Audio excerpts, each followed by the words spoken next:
What's going on, everybody? This is your former AEW World Heavyweight Champion. Once a champion, always a champion. Swerve Strickland. Whose house? Swerve's house. You're watching True Heel Heat podcast.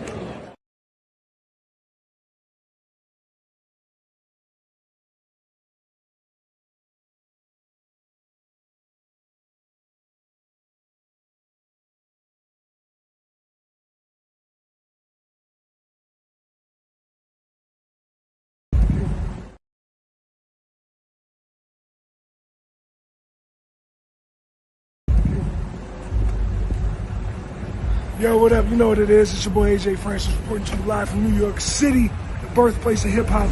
And I'm telling you that I'm only tuned in with True Heel Heat Wrestling. Holla at me.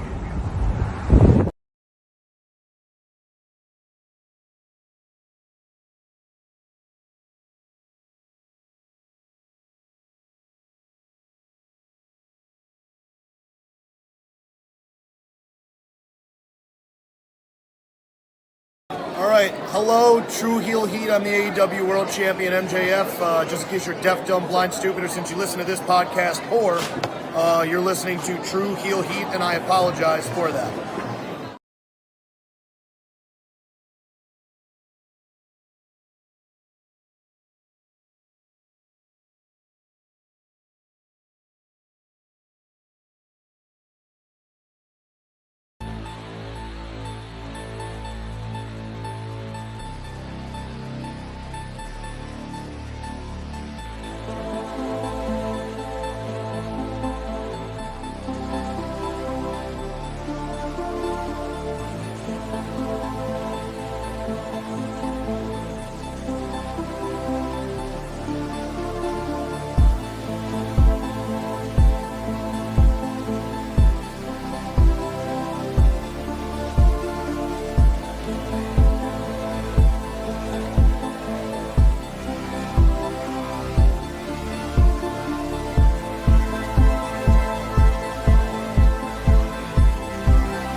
He did it. He finally did it.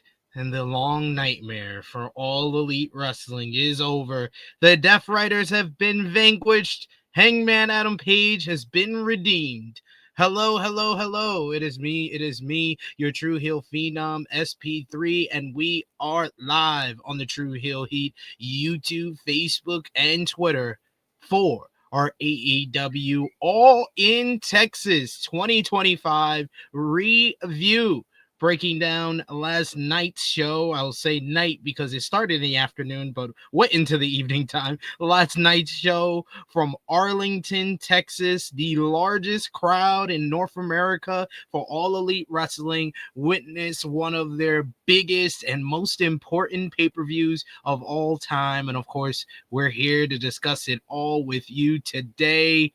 And I am joined by my esteemed colleagues. First up, we got my co-host over on the True Heel Heat flagship podcast. It is the True Jaw. Josh, how are you feeling?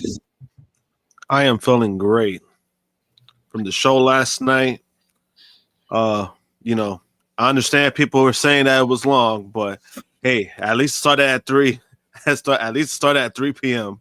I mean, at least for me. Some of y'all got screwed overseas, my bad. 8 o'clock for me. Still not that bad. Not that bad, all things considering. But yes, it was a very, very long show, and to talk all about it, we had to bring in our good brother who's making it a habit of joining us for our AEW pay-per-view reviews. You hear him over on the N.W.A podcast. You see his work on Post Wrestling, on WrestleNomics, and everything in between. He is the professor, Kris Ely. How are you doing, Kris? Dude, I'm chilling, man. Yeah, I got my times mixed up yesterday, so I started the pay-per-view halfway through it. And because it was like 1 p.m. I guess when it started out here. So, but I'm making it, and I'm cool. And I finally saw Sinners last night too, and that was awesome. So, I'm very nice. Interested in talking about this AEW show. Yeah. Yes, I am excited to talk about it with all of you. We appreciate y'all if you're joining us live. Appreciate y'all if you're watching us on demand. Either way, show your appreciation back. The simplest way possible is by dropping a thumbs up on the video. That goes a long way to help with the YouTube algorithms and see other folks like yourself who love pro wrestling to talk about it here with us on the True Heel Heat YouTube channel. And of course, you could share this video with all your wrestling fans, friends, and family on all your favorite social media platforms. If you are new to the True Heel Heat YouTube channel, hit that subscribe button, hit the bell to stay notified for all the great content here. And of course, if you're watching us on demand, comment down below and let us know what you thought about AEW All in Texas 2025. If you're with us live, sound off in the live chat. We love to interact with all of you, and we'll try to highlight as many of your comments on screen as possible. But of course, if you're feeling generous, you want to give back to what we do here, you want to show your support to the True Heel Heat YouTube channel and have your comment read out on screen, you can send a super chat donation. Any dollar amount matters. It goes back to the contributors that you see on screen with us here. It goes a long way to help the channel grow and move forward. So we always appreciate the support. We already got a super chat donation here from the one and only Vala. Thank you so much, Vala, for the support. He says, I love professional wrestling, man. The show was too good and too long, an event of excess. He says, Adam Cole forever, love you, Chugs. Yeah, this show had people crying. Had people basically crying tears of sadness and of joy within the 6-hour duration of the main card because of everything that was announced and said and what happened, the moments that happened on this show. So I definitely understand. And yes, Adam Cole forever. Shout outs to Adam Cole, and we'll talk about what he had to say on this show. We got I Make Beats, one of our members of the channel, who says, afternoon, folks. Enjoyed the show last night. Watched Graps for like 12 hours straight. Know how SP3 feels now. LOL. Yeah. Had to rewatch that main event because it was just that good. Let's fucking go. I will surely, after this show, after our review, I'm probably going to have to go back and watch the main event again because, yes, it was that good. Greg Carter II says, get well soon, Adam Cole. Greg, one of our other members of the channel. We got Oh Nutty in the chat who says, cowboy shit. We got Zach and Clown with a good morning, everyone. Good morning to you as well. We got Alexander Fitzgerald, another member of our channel, who says, I felt a roller coaster of emotions. I was sad hearing about Adam Cole, to hearing Jim Ross getting emotional being back, to finally being happy with Hangman winning. What a pay-per-view. This is why we watch pro wrestling, is for the different emotions they can draw from you, and you got a lot of that last night. We have Volop in the chat who says also, for my complaint, it was just that the show started at midnight for me and went until 6 a.m. I honestly would not have complained about length otherwise. Slept through the tag title match. You gotta pick and choose battles, and if it's that length, totally understand. Dims be the breaks, man. Boycott Activision says Moxley was a great heel. Moxley put on probably his greatest heel performance. He saved his best for last, it seemed, with last night's show. We also got Power Drive Finisher says AEW. I'm not tribalistic like that, but god damn. We got some love for Professor Kris in the chat. So happy to see Professor Kris, says Vala. We got Dion, one of our members of the channel, who says pay-per-view of the year, worth every dollar, but goddamn was that a long show. I was fighting sleep after the Swerve Ospreay versus Bucks match. I was fighting sleep before that. That match woke me up, and I was able to ride that momentum to the end of the show. Right, yeah, that match did wake me up, but it was early out here, so yeah. That's fair. Valab says, also hope you got my super chat. I know YouTube and StreamYard gets weird about super chats before it goes live. We got it, sir. Don't you worry. We got our boy Michael Allen Lewis, the favorite Josh's favorite 3 first names in a name. He says Mercedes Mone CCO.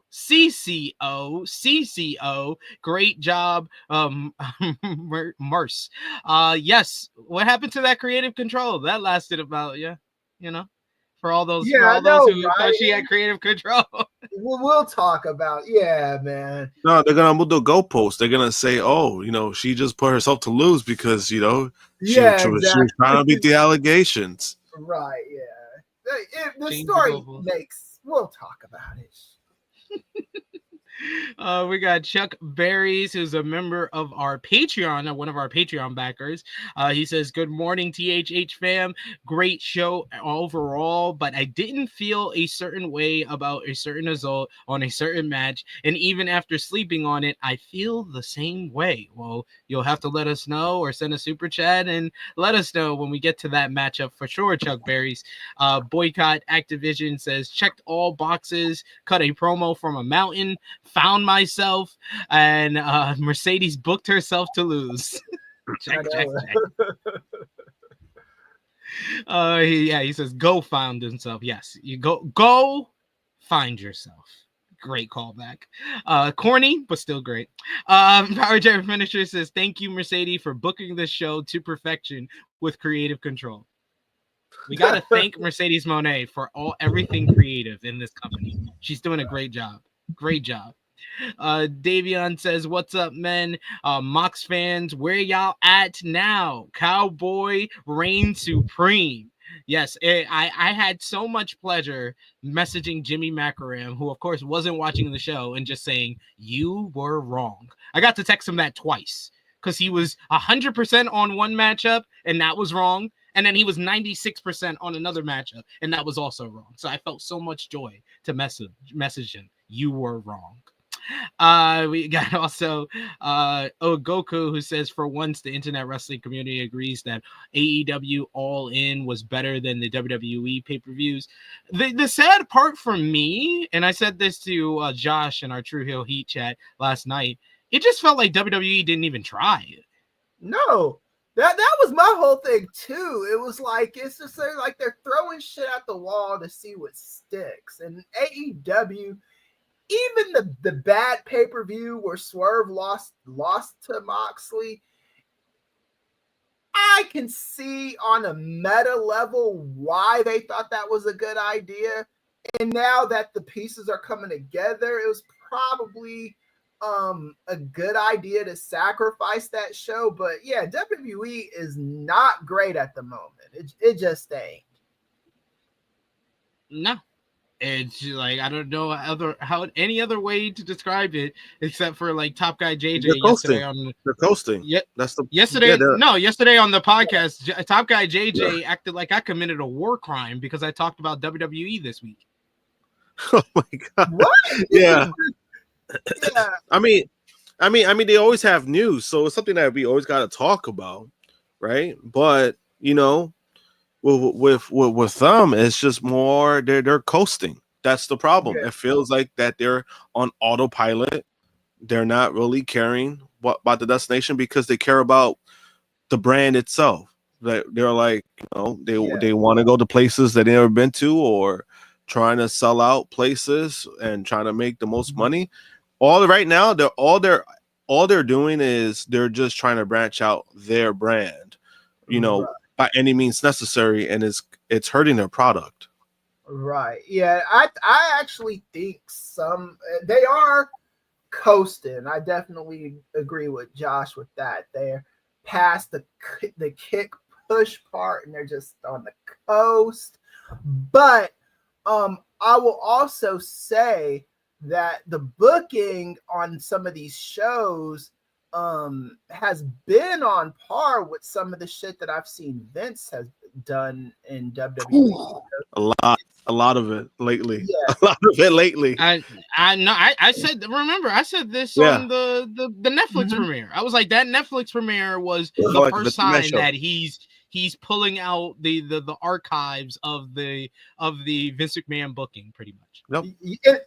And then when you hear the backstage news that Nick Khan is they're booking shows to directly compete with AEW and sacrificing that Evolution pay-per-view and stupid shit like that doesn't mean anything on the grand scheme of things.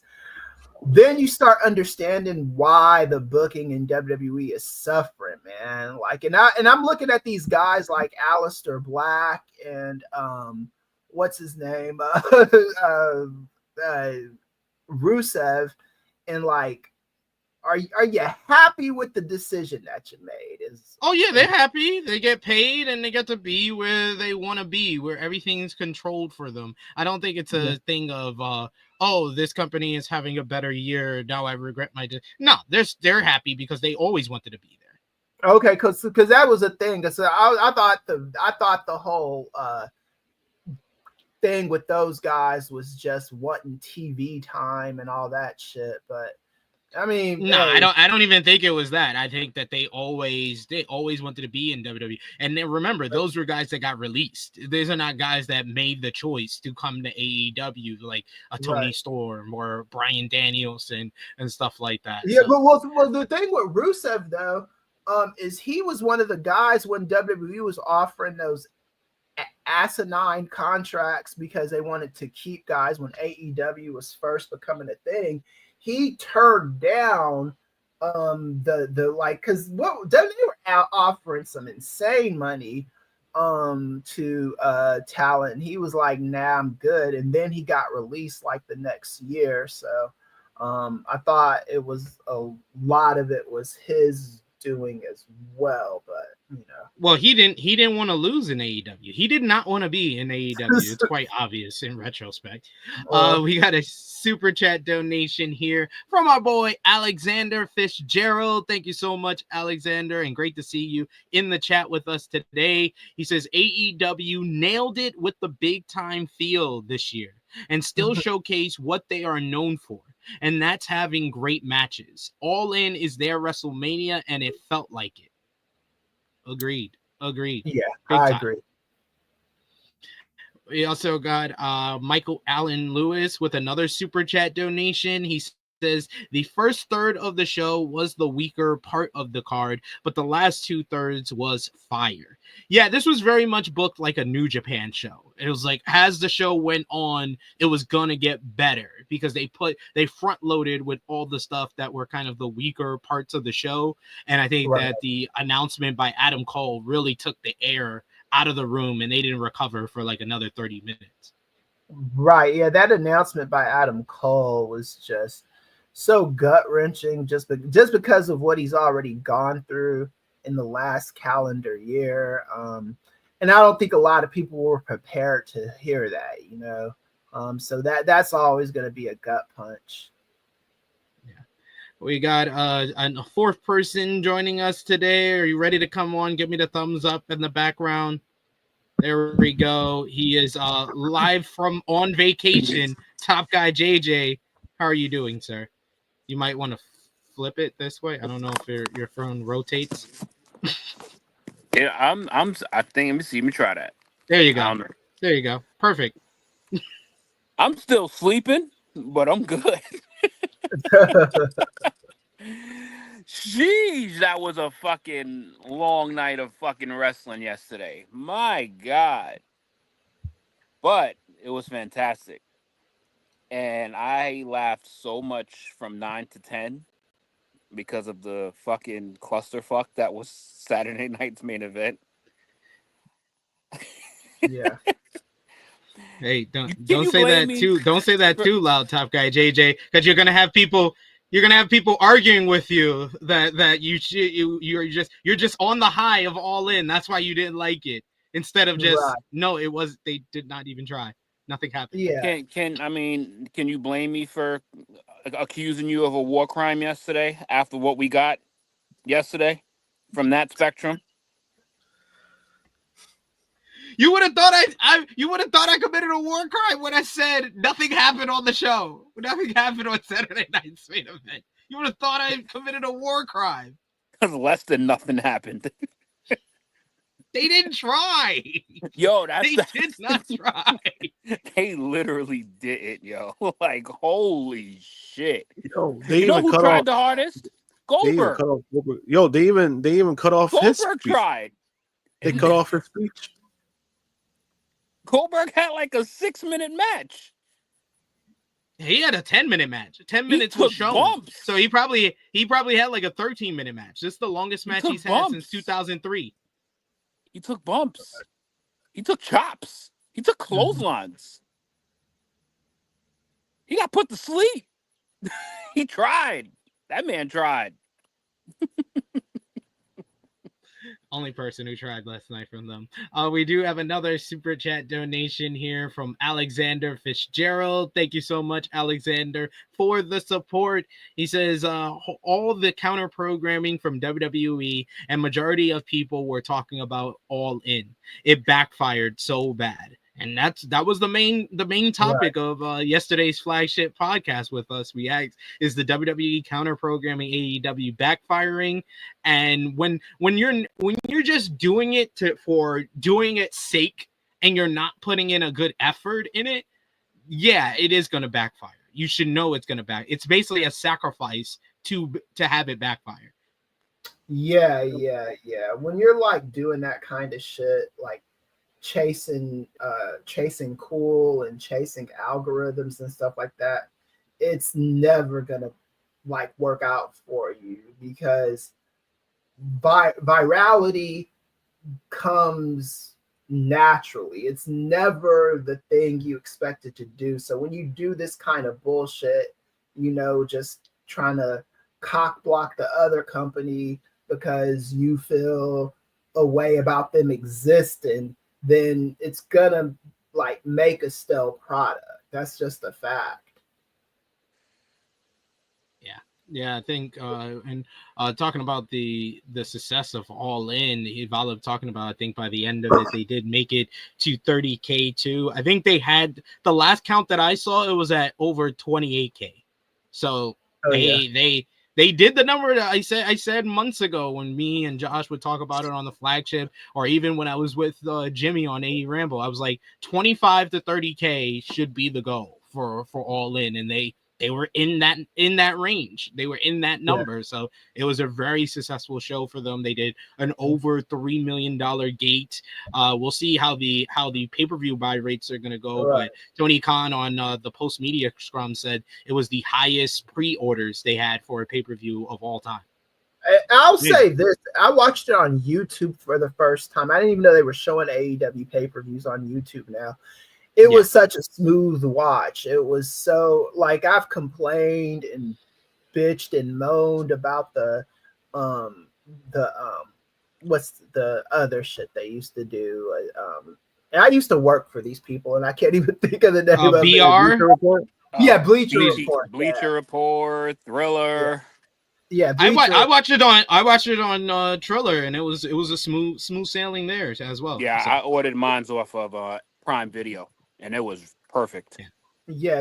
And I ordered off of Prime last month too. So yeah, it was. I think they understand the streaming part of this good now, which is awesome. Yeah, they're figuring it out on a bunch of different levels, which is good to see the growth of the company in that regard. We got another super chat donation here from Michael Allen Lewis, who says, Tony Storm in the scrum. Thank you, Mercedes, for keeping your lips clean. All 4 of them. Laughing emojis. Holy shit. Me and JJ thought the same thing at the same time. We commented in our chat, just in different ways. He's like, Toni just made a lot of guys out there jealous. And I just wrote the simple thing of Toni just ate Mercedes. Yeah, I saw that shit. I was like, oh man, niggas is about to be hot right now. Right. Yeah. Hey man, those ladies are the hottest women in wrestling at the moment, man. But yeah, about to be hot. It was so good. Yeah. Boycott Activision. It was on YouTube TV. Like I saw that as an option. I was like, Triller was giving me issues when I was trying to order it through my Fire Stick out here. But I did it on my computer first. I ordered it there, and then I was able to watch it on Triller on my TV. But I was thinking about going to YouTube TV because I saw that as an option that you just have to buy. It says like it gives you the option when you link it up and it comes up. It says buy your ticket. And it's good. And the cool thing about AEW now, what I've realized, like, and the main reason why I bought the pay-per-view instead of using other means like I usually do, which I probably will do in the future because I can't spend all that money every week because I have 2 kids that are 5 years old and growing. But it's only $25. Like, it's half the price of what it used to be. Remember, AEW pay-per-views used to be $50. It's like $25 on most of these platforms we're talking about. Oh, cool. Yeah. YouTube for me, I don't have a YouTube TV, but the I watch a lot of YouTube stuff. AEW stuff on YouTube, and it's the pay-per-view just popped. Like I said, buy all in. I thought I was dreaming or something, but it was I went there and just used the same super chat money that I give y'all when I'm on my days off, and it was. It was easy peasy stuff, man. Yes. Greg Carter with a good shout saying Juice and Beast Mortos were either confused or with it. I think they were with it. I would say it's safe to say they were with it. I'm pretty sure they were just fine. Yeah. Oh, especially Juice. Those were probably the only 2 people that was just fine. Oh yeah, especially Juice. Yeah. I just gotta say, Juice Robinson, grow your beard back, please. Let's yo, too much. She looked too much like Bo Dallas, bro. Right. I wouldn't go that far. It just didn't look like him. That's the first thing that I saw. It didn't look like him. It was the overall look. It was the no beard. It was the attire he wore. It was just weird, but I was happy to see him. I'm glad. It was good to see him, though. It was definitely good to see him. For sure. 1000%. But let's get into the show. We'll go through 0 hour very quickly here, but keep coming with those comments. Keep coming with those super chat donations. Like we said before, we will definitely highlight every comment on screen. And looks like Chase agreed with Top Guy JJ here. He says Juice looked like 2012. That's what I saw. Dallas. Yeah. I saw Bo leave. But yes, we had the pre-show, which on the pre-show it was announced first there that Adam Cole had not been medically cleared to perform, and that it would be a fatal 4-way for the TNT Championship. It would be Kyle Fletcher versus former champion Daniel Garcia versus Dustin Rhodes versus Sammy Guevara in a 4-way to determine the new TNT champion, since Cole had to vacate the title. And right off the bat, I was worried about that there, and we'll get into that when we get to that matchup a little bit later here. But that was double duty for Dustin Rhodes and Sammy Guevara. Dustin in his mid-50s having 3 matches in 24 hours. God bless him. The Sons of Texas was Von Erich, Sammy Guevara, and Dustin Rhodes, with Kevin Von Erich in their corner to face the team of the Shane Taylor promotion. Shane Taylor, Carly Bravo, and Sean Dean and Lee Moriarty, with Anthony Ogogo and Trisha Dora in their corner. You guys get the younger Rhodes. You had Dustin's grandsons, Wyatt and Wayne, or Dusty's grandsons, Wyatt and Wayne. They came out to back up Kevin Von Erich after Anthony Ogogo looked like he was coming after him. The finish of the matchup saw a 4-way iron claw spot as Anthony Ogogo got into the ring, and Kevin Von Erich gave him the iron claw as well. But it was Kevin having on Ogogo got a big pop from the crowd, but that's how the babyfaces picked up the win here. This was inoffensive. It was fine, but it was probably the lesser of all the matches on the show. Is inconsequential just to pop the Texans and having the Von Erichs on the show. So I gave this one 1.5 stars. Anybody have any comments before we move on? I mean, it was fine. It was fine. It was good seeing the Von Erichs. I think he signed like a Legends deal, right? Or something like that. With AEW.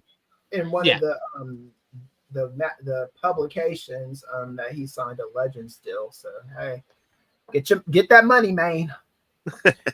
Hey, they could have got some more pub.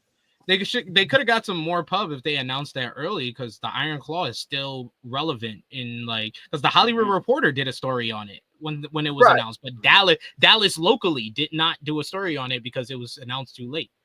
Mm-hmm. And there's a lot of those legends that don't want to sign deals with WWE. So yeah, I mean, announce that shit. Like, make news of it. No, I was talking about announce early that he's gonna be on the show. Some local pub. Oh yeah, that too. Yeah, because Kevin Von Erich is he's still a draw out there. Yeah. The Von Erichs will always be a name in Texas for sure. Then you had another 8-man tag team matchup with Big Boom AJ along with Big Justice and the Rizzler. He teams up with Hologram, Kyle O'Reilly, and Tomohiro Ishii of the Conglomeration to versus the Don Callis family, Lance Archer, Hechicero, Trent Beretta, and Rocky Romero of RPG Vice. The biggest reaction of the pre-show had to be Trent Beretta pushing Big Justice on his ass. He got nuclear heat for that. That got a huge reaction. AJ became furious at ringside as O'Reilly tried to calm him down, but he eventually got isolated by the heels. Hologram managed a hot tag. It's an awkward looking head scissors on Hechicero, but was able to make a back on track with a Spanish fly on Rocky. Multiple times we saw AJ try to go for the power boom, but he did too many booms and he would eventually eat some super kicks from Beretta. Then Big Justice got some revenge on Trent Beretta when he hits a big spear on him, taking him out of play, but AJ would pick up the victory for the baby faces with the power boom on Rocky for the 1-2-3. This was a little bit more fun than the first matchup. I am amazed by how long the Costco boys have maintained their fame and celebrity in some way, and they always get a reaction from the live fans because AJ, for all that's said about him and all that's said about celebrities, he knows how to get over with the fans, and he knows what he's doing, despite it kind of looking like he belongs in an indie more than the second biggest promotion in the company in the world. But I give it 1 3/4 stars. It was slightly better than the first matchup. Any quick comments about that? That was cool.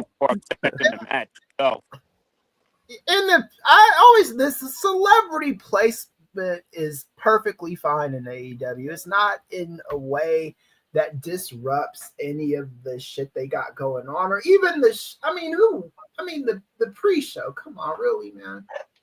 It was fine. Yeah, I'll go 2 stars. It was 2 stars. 2 stars. Give it the full star. Give it the full star instead of 3/4 of a star. Give it the full star. 2 stars.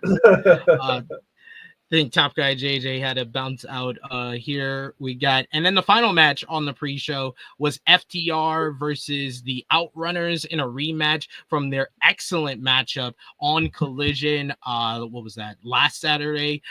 So this one was a kind of a lesser version of that one, but still a really fun tag. A lot was said about the Outrunners costumes as they wore some gear that made them look like Newport scissors, and it didn't help that Nigel McGuinness McGinnis and Tony Schiavone had to point that out on commentary. That was hilarious. You get McGinnis. He informs us that that Magnum and Floyd were trained by Vern Gagne and had to do 500 Hindu squats every day. The Outrunners ran wild in the early going. Eventually, FTR would get some heat on them, but the Outrunners would make their comeback, and they looked like they were on the verge of victory after FTR played their little games and got distractions at the right time to avoid getting the hot tag. The crowd was into this too, as the arena was a little bit more packed at this point.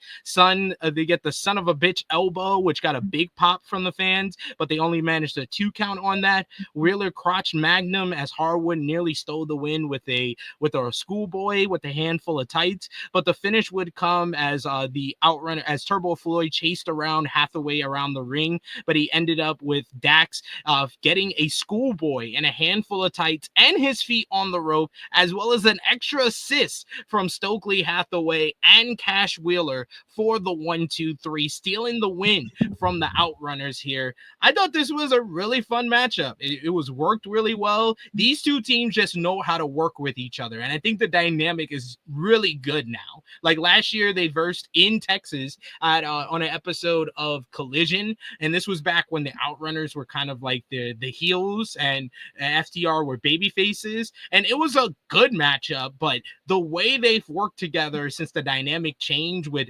FTR being these excellent heels and then the Outrunners being just really damn good baby faces for the crowd to get behind, it's just worked out better for them. We should also know FTR cursed out some fans in the front row that were trash talking them, which was not a good look. Like even commentary was like, we should have got the cameras and the mics away from them. And then we would hear from Stokely Hathaway after the matchup, who informed us that FTR would be at ringside on commentary for the AEW World Tag Team Championship matchup. Chris, I gave this match 3.5 stars. I really enjoyed this. I thought it was a good matchup to get the fans excited for the main card. Chris, what did you think about FTR and the Outrunners? Yeah, I thought it was. Nope. Did Chris freeze or did I freeze? I think Chris freeze because damn, what's going on? Everybody dropping like flies right now. Josh, what did you think about FTR and the Outrunners? Oh no, the match was good in my opinion. It was a good spot for them, being in the 0 hour. Yeah, I mean both teams worked well together. I thought the Collision match was a little bit better, but this one wasn't too bad. Oh, there he goes. All right, here I am. You see me? Yeah, I think you're back now. Okay, cool. Sorry about that. No, and I was gonna say, I didn't understand why Stokely was put with FTR in the beginning, but I think he's been great with them. And I thought the match was fun. It was fine. It was good. I had no issues with it. And I think Top Guy JJ is back. Are you good? Are you good now, JJ? Yeah, I had to switch phones. I was like, this fucking iPhone is out here tweaking, yo. Yeah. See, Safari ain't as good as people's making it out to be. Right. This shit was spazzing. I'm on Safari right now too on my one of my iPads. So yeah. Yeesh. I was over here thinking like something's up with SP, and I'm like, oh shit, it's fucking Safari. We should be good now. Yeah, JJ, what did you think about FTR and the Outrunners? I couldn't get over the Newports, bro. I just couldn't get. I'm like, I couldn't take this match as seriously as I think I should have. The match wasn't bad, but like I just could not get past the cigarettes. I'm like, these motherfuckers is dressed up as cigarettes. Like I just couldn't get past it. I'm glad they lost. Even the crowd had to chant Newport, so that was funny. I'm like, what the fuck is this? Whose idea was this? This was a terrible idea. It's hard to get offended during a pre-show, but I'm like, what the fuck is this? We got Vala who says Big Justice is bigger than Rocky, but his voice hasn't even cracked. Thank you for the super chat donation, Vala. Yeah, Big Justice he's getting there. He's ready for his next career, which will probably be in pro wrestling, as his dad was in pro wrestling. He gonna be a big boy. He's gonna be taller than his dad the next time they're on pay-per-view. Josh, any comments on FTR and the Outrunners? No, I already said it was when everybody froze and got. Oh yeah. Was I don't know, kind of vortex right now. I think everybody got cyber hacked for a few minutes. But then we got to the main card and they kicked off the show. I thought it was kind of like I was confused with this being the opener, but I kind of understood it by the end of why it needed to be in the opener here, as you get the Death Riders, Claudio Castagnoli, Wheeler Yuta, and Gabe Kidd challenging the Ops, Samoa Joe, Powerhouse Hobbs, and Katsuyori Shibata for the AEW World Trios Championships. Kidd was ready to fight the world before the bell even sounded. As the Ops hit the ring and the brawl was on, they started doing a three-way brawl spot as Shibata and Gabe just start going at it, chopping the shit out of each other. Like, it took like 1 minute, and they go back to the ring, and I see Shibata's chest is almost bleeding. Gabe Kidd's chest is like bright red, as we've got brawling on the floor with Joe and Yuta and Claudio and Hobbs. The Kid and Shibata just leave off right where they left off on Collision this week. Both men collapsed and then rose up from the dead and did the Shibata sitting spot. You get Joe and Yuta tag in, and he starts mercifully beating the crap out of Yuta for a bit until Joe is isolated by the heels. They isolate him for a bit until he's able to make the hot tag to Powerhouse Hobbs. Hobbs comes in and he starts running wild for a bit, but then the Death Riders tried for a Doomsday device on Hobbs, and he does the Steiner spot where he catches Yuta in midair when he comes off the ropes for the clothesline and hits a power slam to a huge reaction from the crowd. We get locomotion corner splashes on Yuta, which led to a Shibata PK for a 2 count. We get a giant swing on Hobbs outside into the barricade. Yuta skins the clat, but then walks right into a Shibata German suplex. We get the fastball special attempted by the Death Riders, but that was cut off by Hobbs. The Kid tackles Hobbs out the ring. Shibata punts Yuta in the head and then fights with Claudio on the outside while Samoa Joe finishes things off. He comes in, he hits the big muscle buster on Wheeler Yuta and then gets the pin 1, 2, 3 to pick up the win for the Ops here. They retain the AEW World Trios Championships. The Death Riders, though, they're not satisfied. As post-match, Death Riders attack the Ops. Kid hits a power driver on Shibata to take him out. Claudio Castagnoli hits the neutralizer on Joe. Yuta wore out Hobbs with the steel chair at ringside. Then Castagnoli gets the steel chair. He wraps it around Joe's neck, and then he stomps on it, Pillmanizing Joe's neck as before telling the doctor that Joe needs help, as the Death Riders leave through the crowd, and Joe meanwhile is left to be basically put on a stretcher and rolled out of Globe Life Field. I thought this was a good opener to the show. It made sense, like, when we see how the show would end, why they needed to do this here to kind of take the Ops out as an option to help out Hangman Adam Page in the main event. So I get it opening after all of it. I thought it was a strange choice to open with this one, but I thought everybody performed really well. Joe was a star here. The crowd just loved Joe right now. Like, the way that Joe has come into the Death Rider story and elevated it, I think that's the reason why the crowd is like, we love you. You made something that we hated, and you actually got us into it. So we love you now. And he was great in this matchup. Hobbs was excellent. That power slam spot at the Doomsday device is the best moment of the whole entire matchup. So I got to give it to Hobbs as well. And the Death Riders were great heels, especially Gabe Kidd, who's a maniac. That's the gimmick. That's who he is. So yeah, I gave this one 3.5 stars. What did you think, Top Guy JJ? Yeah, it's a fun opener. I mean, I'm kind of glad that they didn't come out the gates, kind of like how some predicted with the Bucks and Ospreay.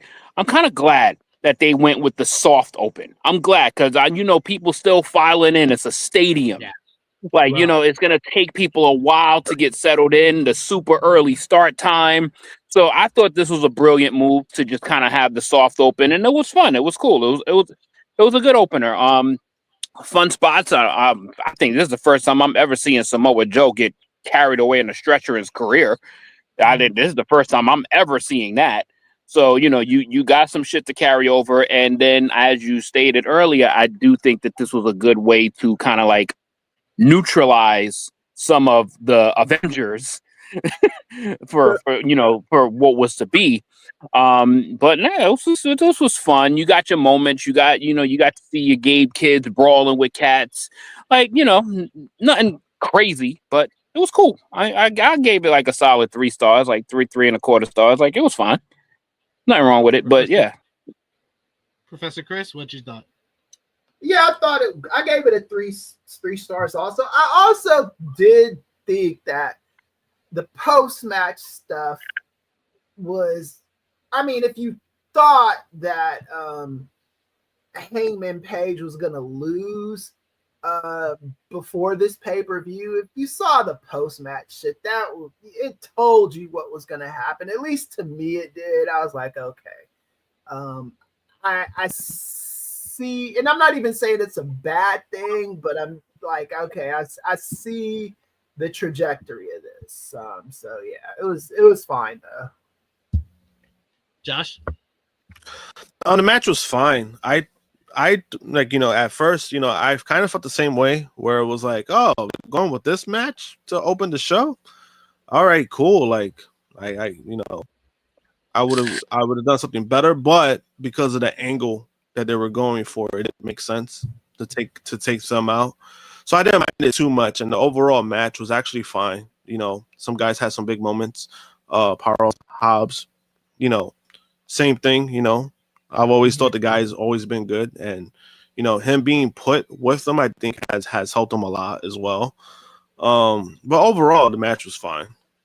Yeah. Oh, I do want to say I think the Ops are just such an awesome trio, man. I really do think they're one of the most badass groups in professional wrestling at the moment.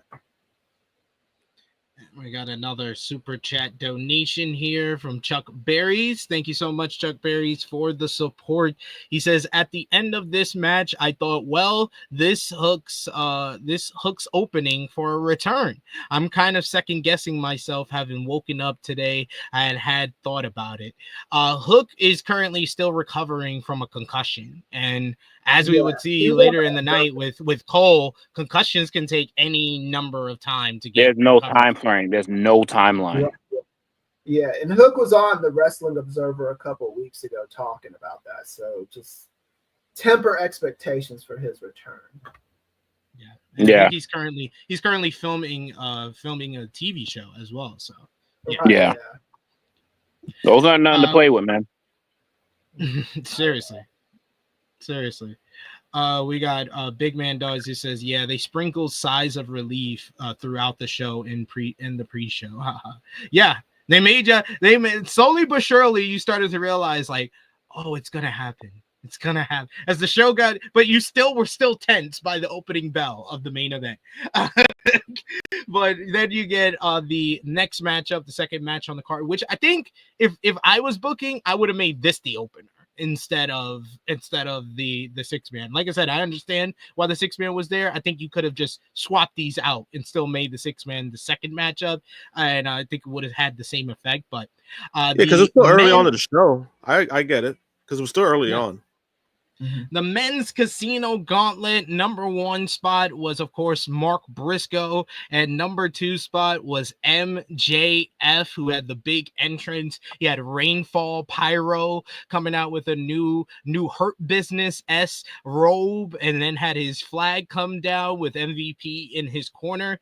MVP joined the commentary team for this matchup, and of course, Mark Briscoe came out ready for a fight. He double legs MJF right out at the opening bell and starts brawling. MJF is scrambling for pin attempts, trying to finish this match early on. Briscoe floated over a backdrop attempt and then hit a flying forearm. He teased going for the J Driller when number 3 came out, his opponent from Double or Nothing in May, Ricochet. Ricochet and MJF, they make a deal and give each other a handshake before putting the boots to Briscoe. That only lasts about a minute and a half before the number 4 spot comes in, and it's ROH World Champion Bandito, who came out to a huge pop because of what he did the night prior against Konosuke Takeshita at ROH Supercard of Honor. MJF shook Ricochet's hand again, but then pokes him in the eye and bails as he wrestles with Bandito. Bandito does a one-arm press slam until MJF scurried in and tried a schoolboy, but Bandito kicks out. Briscoe hits a cactus elbow on Ricochet and then a blockbuster off the apron on MJF. MVP on commentary screams at him to get off his back. As Bandito's in the ring, that means that it's only time for number 5, who is Konosuke Takeshita. And these two guys basically just follow up from where they ended last night in their phenomenal matchup as Supercard of Honor. You get Bandito hits an Aluva kick and a Poison Rana. Bandito tried a leapfrog on MJF, who countered into a powerbomb on the knee for 2. We get a nice little standoff spot between Bandito and Takeshita with the other kind of pointing at each other for the standoff. They got a big pop from the fans. Mystico is out next at number 6 with MJF in the ring, and he comes out to Me and More, which is his theme song that got that huge reaction from Arena Mexico, but it's not going to get that same reaction from Texas. I told y'all, it don't matter how many Mexicans you think are in Texas, they don't know the words to this song. Only in Arena Mexico. He tried to get as much reaction as this, but I love the fact that MVP was like me and yelling at Max for waiting around for this bullshit. We got the chorus of Mystico's theme until he hit a handspring kick on MJF, an Escudero on Takeshita before diving onto a pile at ringside. In the ring, he goes for La Mystica, and he almost gets to tap out on MJF, but Briscoe dove in, and he gets a Fujiwara armbar on MJF. Takeshita is able to break that up before everything goes wrong for him, and he loses this matchup. Then Josh Alexander is the next out at number 7, allowing the Don Callis family members a chance to wreck shop and do some double team moves. He hits a big World's Strongest Slam on Bandito on the apron and then does his big dive onto his back.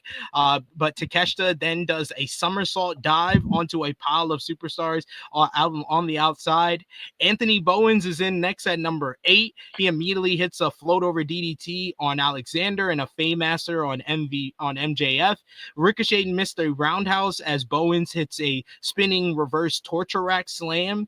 We get Bowens drop Briscoe with a thrust kick that sounded loud as hell, and Takeshita and Alexander get in the ring. They're about to hit like a double team on him before he says suck it. We get Takeshita, who hits a blue thunder bomb on Ricochet for a near fall before number 9 Roderick Strong comes in. He sprints down, he starts clocking people. He hits a big backbreaker plenty on everybody in front of him. Then Brody King is out next, who starts dishing out chops. Him and Bandito start working together. He hits a black hole slam on Ricochet. King then kicked out of a MJF schoolboy. MJF basically tries to run away from Brody, who eventually grabs him up and gets him into the choke again, the hang him, which he made into like a t-shirt now. But MJF is able to go for the eyes. He then does locomotion corner cannonballs, and MJF gets the last one in the corner. Then coming in at number 11 to a massive ovation is Juice. Oh, sorry, they said, because this does not look like Juice. He slapped the dome of Ricochet and then started lighting him up with jabs and a spinning full Nelson slam at another point. He goes at Ricochet long enough for Bishop Khan and Toa Leon of the Gates of Agony to show up. They attack Robinson. This allows Ricochet to hit a shooting star press, but he's only able to get a 2. Gates of Agony were about to open the gate on Juice when the Guns show up and make the save. The Bang Bang Gang is back together. Austin and Colton, they come out, they take care of the Gates of Agony and brawl with them to the back, setting up for number 12, which is Kota Ibushi, who came out to a good pop. He starts dropping everybody with kicks. He got a near fall until Beast Mortos comes in at number 13 and left Ibushi falling like a mannequin with a headbutt. Mortos continued to run wild for a bit as he was unsuccessful to get a pinfall, but Roderick Strong attempts to reunite with his buddy Beast, but he fights him off as well. Mystico hits a top rope Hurricane Rana at another point. Ricochet flew in and attempted a shooting star press, but didn't get enough. Bandito gets an X-Plex, but he's going for the 21 plex on Ricochet, but Takeshita cuts him off and does a double German suplex to both Bandito and Ricochet. Strong hits the Tiger Driver for 2. Alexander cuts him off and hits a rack bomb. You get Briscoe coming off the top rope with Froggy Bow, and then Bowens connects with a spinning corner DDT. King hits a sit-out tombstone. You get Robinson with a back suplex, but Mortos follows up with a pop-up Samoan drop. Ibushi waffled Mortos with a lariat and then hits Kamagoye. Strong comes in and he goes for the end of Heartache. MJF hits an Alabama slam and a jackknife pin attempt for 2. Strong responds with the sick kick. Everybody's down, and then as everybody is down, number 14, Max Caster comes out. He is we just see a down Bowens on the ramp as Caster starts talking trash. He doesn't even make it to the ring because he's talking so much trash, and then gets mollywopped as he gets on the apron from a Strong jumping knee and then falls on top of Bowens. Briscoe then he gets the better of Strong. He hits a J Driller on him, but then MJF runs in. He throws Briscoe out. Covers Strong. 1, 2, 3. MJF wins the men's casino gauntlet and now has a guaranteed shot at the AEW World Championship. He gets into the camera and says that now he can reclaim his Triple B. This was fun. It was fun. There was like there was a couple of long breaks and delays in this, which I thought hurt the flow. This wasn't as good as the Casino Gauntlet that I was live for at Wembley Stadium. I think that's still the best Casino Gauntlet that they've ever done. But this was a fun one. It had a lot of good action, had some of the best workers in the company in this matchup as well. So I give it 3 3/4 stars. This was good. What did you think, Professor Chris? Yeah, I give it about 3 stars. I think MJF is gonna probably get the world title sometime this year, and I'm interested to see how that storyline plays out with the Cowboy and the Hurt Syndicate and all that stuff. But yeah, and I agree with Top Guy JJ about my dude. Juice is I think that look makes him just look non-threatening, and that's all I gotta say about it. But yeah, this is fine and offensive. I say 3 stars. I just think the real issue with this matchup is it went too long. It went 34 minutes. That's way too long. That's a little long in the tooth, honestly. But JJ, what did you think? Yeah, that was literally my only gripe with this match, is that it started to feel like it was too long. Like that was like my only gripe about it. Like, these matches are what they are. Like, they come in, they have their big moments, they have their face-offs, they have their traditional spots. Like, it was fun. Like, it was fun for what it was. Mystico, if you're not in Mexico, please stop trying to get the entire arena to sing your song, because the other 95% of the people don't know it. So just stop. I mean, I get it. Like, it's a nice song, but we just It's are a not going to be beautiful able. song. We're not going to be able to sing it because we just don't know it. It's okay.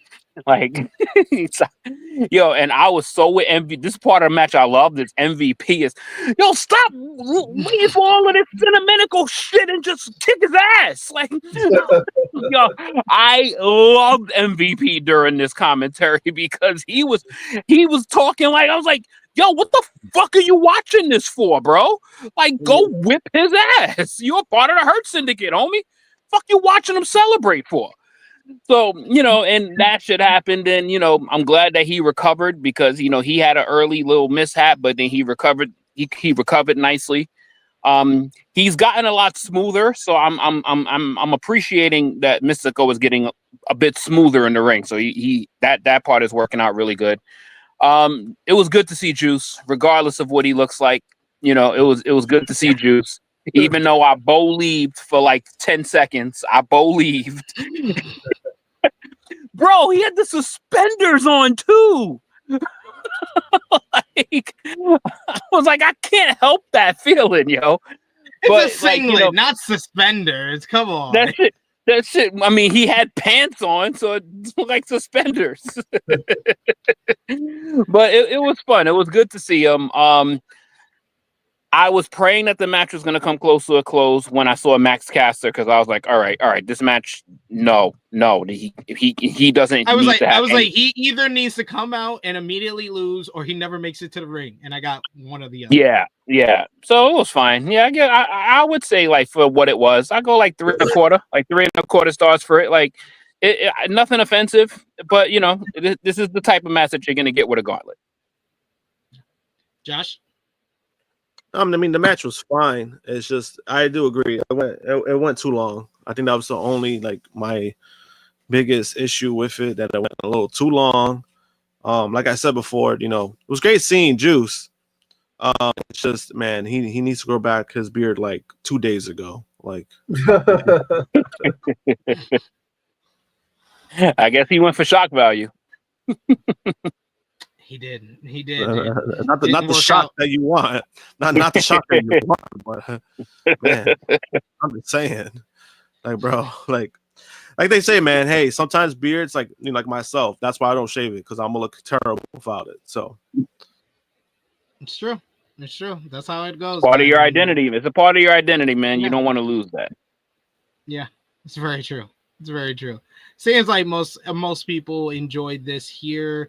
Alexander said, I thought for sure we would see a Jay White return. He's still recovering. He's not cleared yet from the broken hand injury. Just happened in April, to be fair to him. So we'll see him soon, but just not that soon for Allin here. But yeah, like I said, I thought it was a good matchup, and it was nice to see kind of a lot of the guys who didn't make it and have like a feud on this show, or a singles match on this show, be able to perform on the show, and Juice was a nice surprise there. But this was when the show kind of had a down moment, because Adam Cole comes out and he officially relinquishes the TNT Championship. We get a very somber Adam Cole walking out ahead of the next matchup, and he apologizes for being unable to defend the title, as he's going to be gone for a while. Cole says that he doesn't even want to think about retirement. But if this is indeed goodbye, Cole starts breaking down and starts crying visibly. He felt like he owed it to the fans. Since he was 9 years old, all he's ever wanted was to be a pro wrestler. And their support has meant the world to him. No matter where he's gone, the fans have been there. From the highest moments and current lowest, he'll love the fans forever. Cole says that you'll continue to watch AEW do a pay-per-view like no one else in the world. And thanks to fans for making AEW what it is and for changing his life. He'll love them always. Roderick Strong and Kyle O'Reilly of the Paragon come out and join him in the ring for a hug. And even Kyle, he's crying visibly as well. They show fans in the crowd who are also crying before Cole does one last Adam Cole Bebe pose. Cole kisses the TNT Championship, and he waves goodbye. As Excalibur said, hopefully this isn't goodbye and more see you later. This was incredibly emotional because, you know, health comes first. I'm hoping that this isn't the last time that we see Adam Cole, but man, has his run in AEW just been cursed. It's like he gets over one thing and then another injury happens. It took him such the longest time to come back from the concussions, and then he has a great time. He has a great like 4 to 5 to 6 month stretch in AEW with the MJF Better Than You Bebe storyline. He gets to headline Wembley Stadium. He looks like he's on the verge of becoming the next AEW World Champion, and then he jumps off the ramp at Grand Slam and cracks his ankle, and he's out for another year. Like every time it seems like he's on a good stretch, and him as TNT champion, he was going to probably have a really damn good matchup against Kyle Fletcher on this card and drop the title to Kyle Fletcher. But again, his health gets the better of him, and it was confirmed that he suffered the injury on Thursday on Collision in the trios matchup with the Paragon versus the Callis family. It was on a lariat from Kyle Fletcher that he apparently probably suffered another concussion, and concussions this soon after, you know, the first one was in 2022, but if you get one within the next 5 years, that's a bad thing. So I understand he's got to put his health first, but damn, this was sad. This was really sad, and it really sucked the life out of the live crowd because it was very emotionally draining. JJ, what did you think about what Cole had to say? Honestly, it's tragic, man.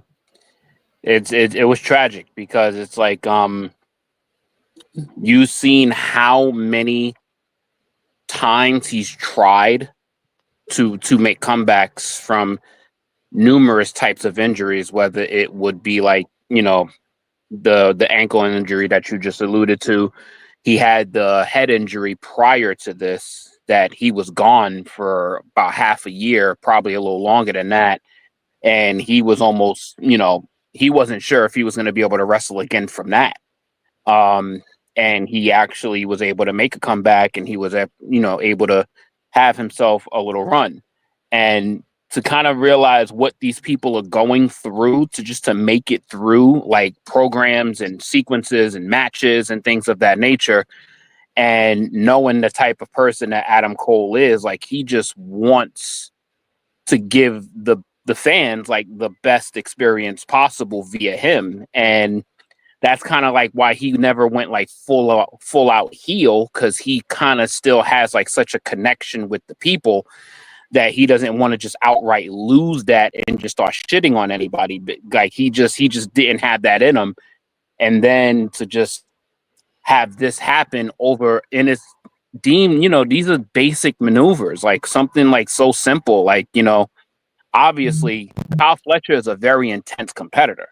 Like, he's a very like hard hitting, he wants you to believe his style type of competitor, but I don't think there's any malice in what he does. But unfortunately, like Adam Cole, like, you know, what he's gone through, his capacity for pain is not as, or like trauma, like especially like force, it's probably just not at, you know, at professional wrestlers levels. Like, he hopefully should be able to go, you know, get better. And honestly, as much as he's kind of like been dangling with this issue, I don't think he should wrestle again. Like, I don't think he should wrestle anymore. I think he's done enough in his wrestling career that he could probably be like a trainer or something. He could stay involved with wrestling, but as far as in-ring competitor, because he is a high-level competitor. He's not like just somebody that just goes out there and has regular matches on TV. Like, he's somebody that has high-profile feuds with high-profile people. So, unfortunately, that comes with high-impact matches. And it just hurts to see that, because it's, you know, seeing somebody that we've watched for so long, from him and his battles with AJ Styles and Ring of Honor, and then him coming up to NXT and really like becoming such a show stealer at like Survivor Series. And then he became such a prominent figure for the company. And then he goes on to AEW and we expect massive things, and he has the brochachos with MJF, which is like one of the coolest things ever. It just sucks. Like, it sucks. Like, it really sucks, man, because it's like, you want the best for him, but it's like at the same time, what's best for him might not be to continue to do this high impact stuff, because we want him healthy and alive compared to him being incapacitated or worse. Like, it just sucks. Yeah, we got a super chat donation here. Thank you so much, Alexander Fitzgerald, who says it was great. AEW gave Cole a moment with the fans. It felt like Cole was back on the rise, and he was back on the All-In card in a title match. Sad. Truly, this was the saddest moment of the night. Kris, what did you think about Cole's speech? Yeah, it was very sad on a show like this, but it was also very necessary to kind of get that out of the way and tell people how you feel. To have that kind of moment of vulnerability, yeah, it's gonna suck the life out of a lot of people in the room, but it's best to hear it from the person going through it. I'll say this, because I can speak to those kind of head issues, because I had to have, when I first met you, Sid, like a couple weeks later, I had brain surgery, because I had an issue that I didn't know was even an issue, because I've got other issues, so I didn't know I needed brain surgery. So I do think him being in AEW probably put notice on whatever was going on with him. And I don't know about his, like, yeah, because I'm like what JJ said, and like what you said, Sid, health comes before anything, man. Because without health, you can't be helpful to other people. You feel like less than you are. So you got to get your health stuff in order. But also, there's modern medicine is moving at the speed of light these days. So, what I would do is just continue to persevere and just continue to focus on the important stuff. If it's meant for you to wrestle again, the industry isn't going anywhere, but you got to maintain your health at all costs. And, whether that's if you want to be in the ring again and the doctors say you can do it and you feel confident in doing it, with athletes, they beat by a different drum than the rest of us. They want to go out the way they want to go out. So do you, my man. But just stay optimistic. And his AEW career has been filled with high highs and low lows. And, that's such is life, my dude. So stay up, my man. Josh? I mean, it's very unfortunate, just because, like, I personally know what he's going through, because when I was in high school, I played high school baseball and I actually had 2 concussions. That's basically what kind of, I don't want to say ended like my baseball career, but it's something that I kind of gave up on because I just don't want to go through with it, but just because of stuff like that, dealing with long-term injuries. I remember the first time I had it, it was like right away. It was something that I knew something was wrong. It was right away. When it happened the second time, it was a lingering issue that I didn't know until maybe about a month and a half later. When I got checked up, they said, because when it happened again, like the second time, they said everything was fine, but I didn't feel okay. And then once, I did more tests, it was a lingering issue when it comes to having another concussion. So it was something that I decided to stop doing. I decided to stop playing baseball because of that. And I don't regret anything because it wasn't something I was chasing professionally. So that's why it didn't like hit me as much. It was something I just did for fun. But you know, it sucks in Adam Cole's situation just because, again, you know, basically when he just came back from a really bad foot, you know, injury, to this happen again, you know, and it's very unfortunate just because like it kind of does make Fletcher look bad because this is like the second time that something with him and Adam Cole has happened. So he was kind of put under a microscope to a few people because of that. So I mean that's the fortunate part. Obviously, he's not doing it on purpose. It's just one of those things that sometimes sometimes you might not be aware of what you're doing, and also to Fletcher's defense, he was a tag team wrestler for a long time. This is something that he's still learning. He's still learning to be a singles competitor. He's really good. I just think those little things he has to be more mindful of, especially your opponent. If you know your opponent has like a certain injury issue, then there's certain ways you have to work with them. But obviously, when you wrestle, you always take a risk. I did see somebody say, "Oh, Adam Cole shouldn't have wrestled Collision." I think that's easier said than done because if he would have been fine, hindsight is man. Yeah, you know what I'm saying? Like, so I don't think that's because everybody was working, everybody was wrestling. Hangman was wrestling the day before. Hangman wrestled on Dynamite. Like Moxley wrestled on Dynamite. Yeah, hindsight. You can't put hindsight into this. You basically is Cleo the fucking psychic after something's happened, man, and that's it is what it is, my dude. Yeah, and I think that's easier said than done. At the end of the day, these are wrestlers. This is what they do for a living. This is what they get paid to do, right?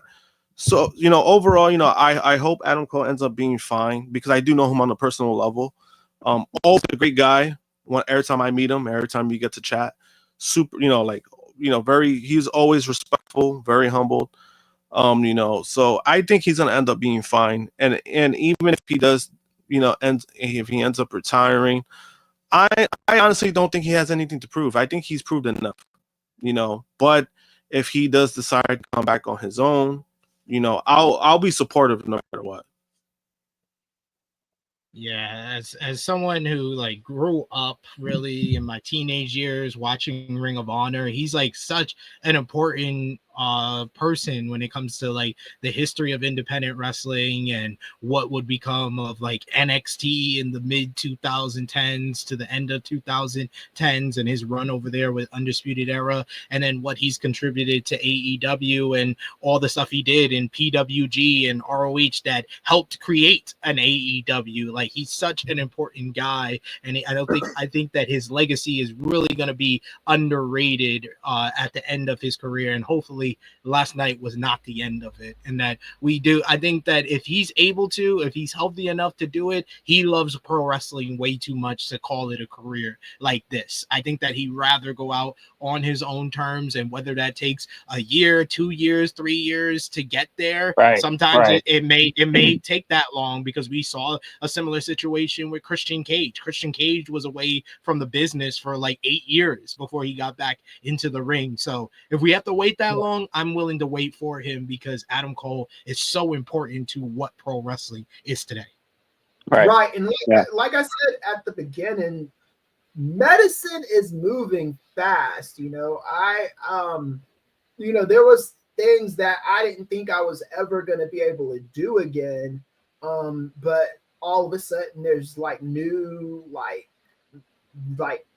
electronics are coming out, and new like devices and medicines and medications that can help them out. So I mean, I wouldn't exactly write them off. I mean, but like Sid was saying, however long it takes is how long it's going to take. But I don't look at this as just the worst thing would be him not being here, but he gets to live to fight another day and try to get his health in order.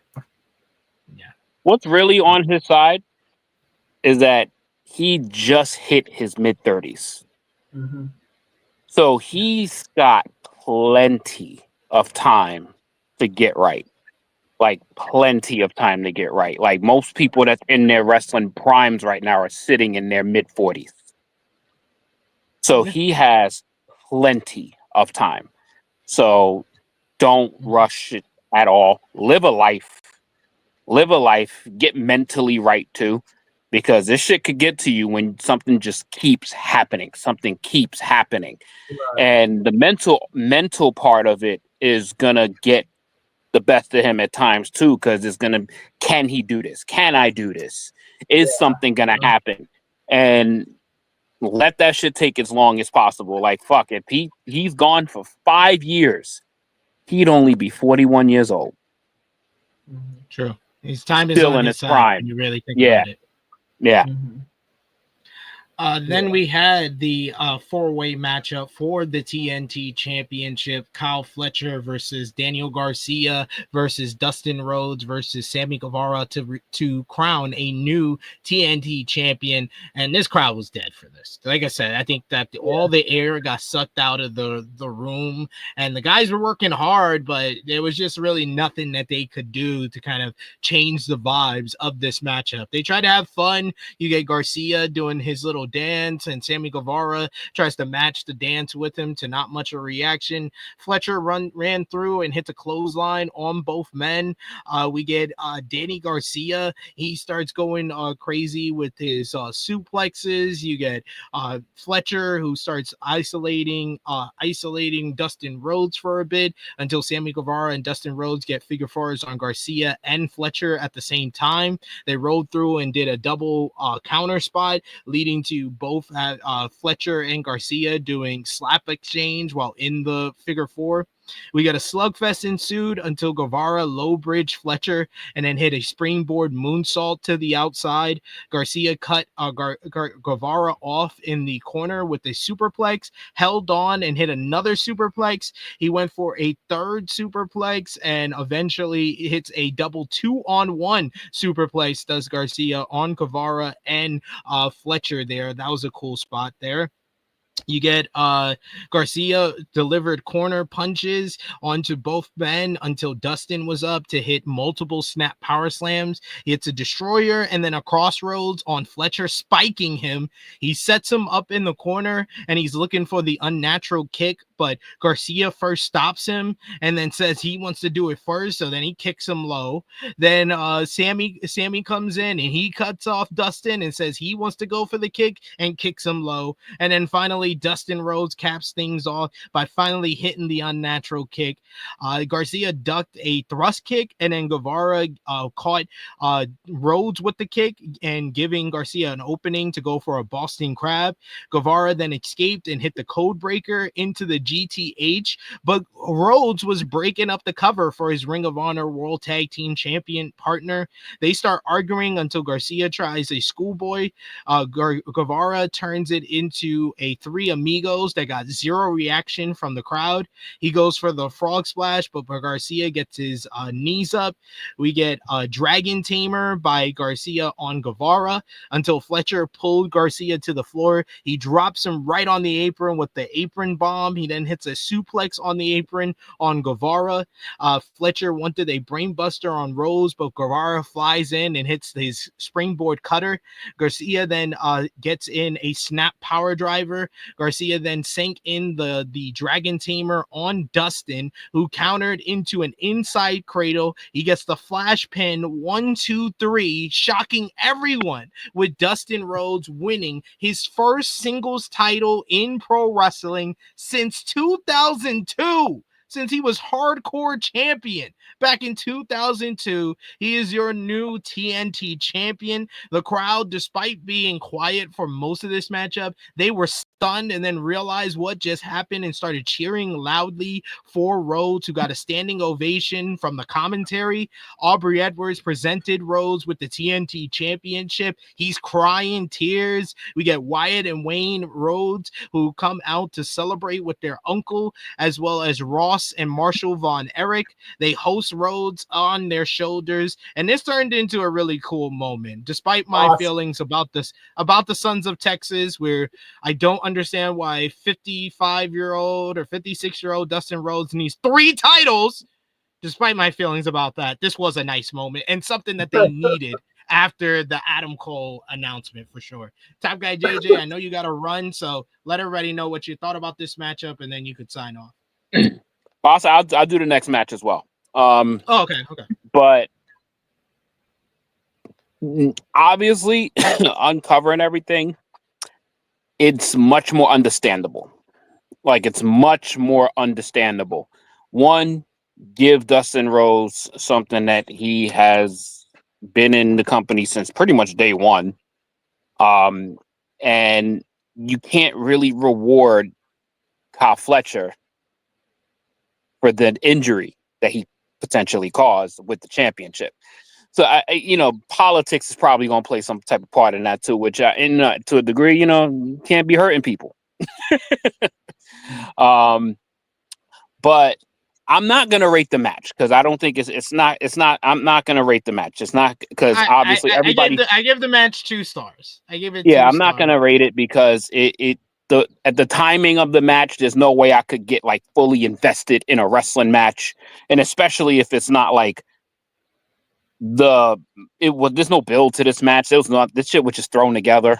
So yeah. I'm not going to like do them an injustice and try to like, pick apart the match. The moment was cool.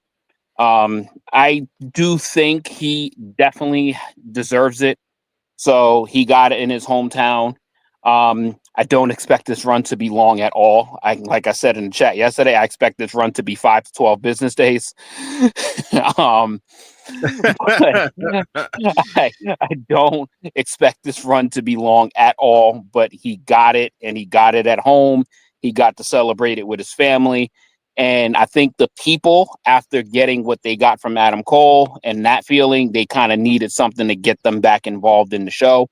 So I think just time-wise, I think it fit. And I'm not mad at it in this version of hindsight because of what unfolded. Like, I'm not mad at it this way.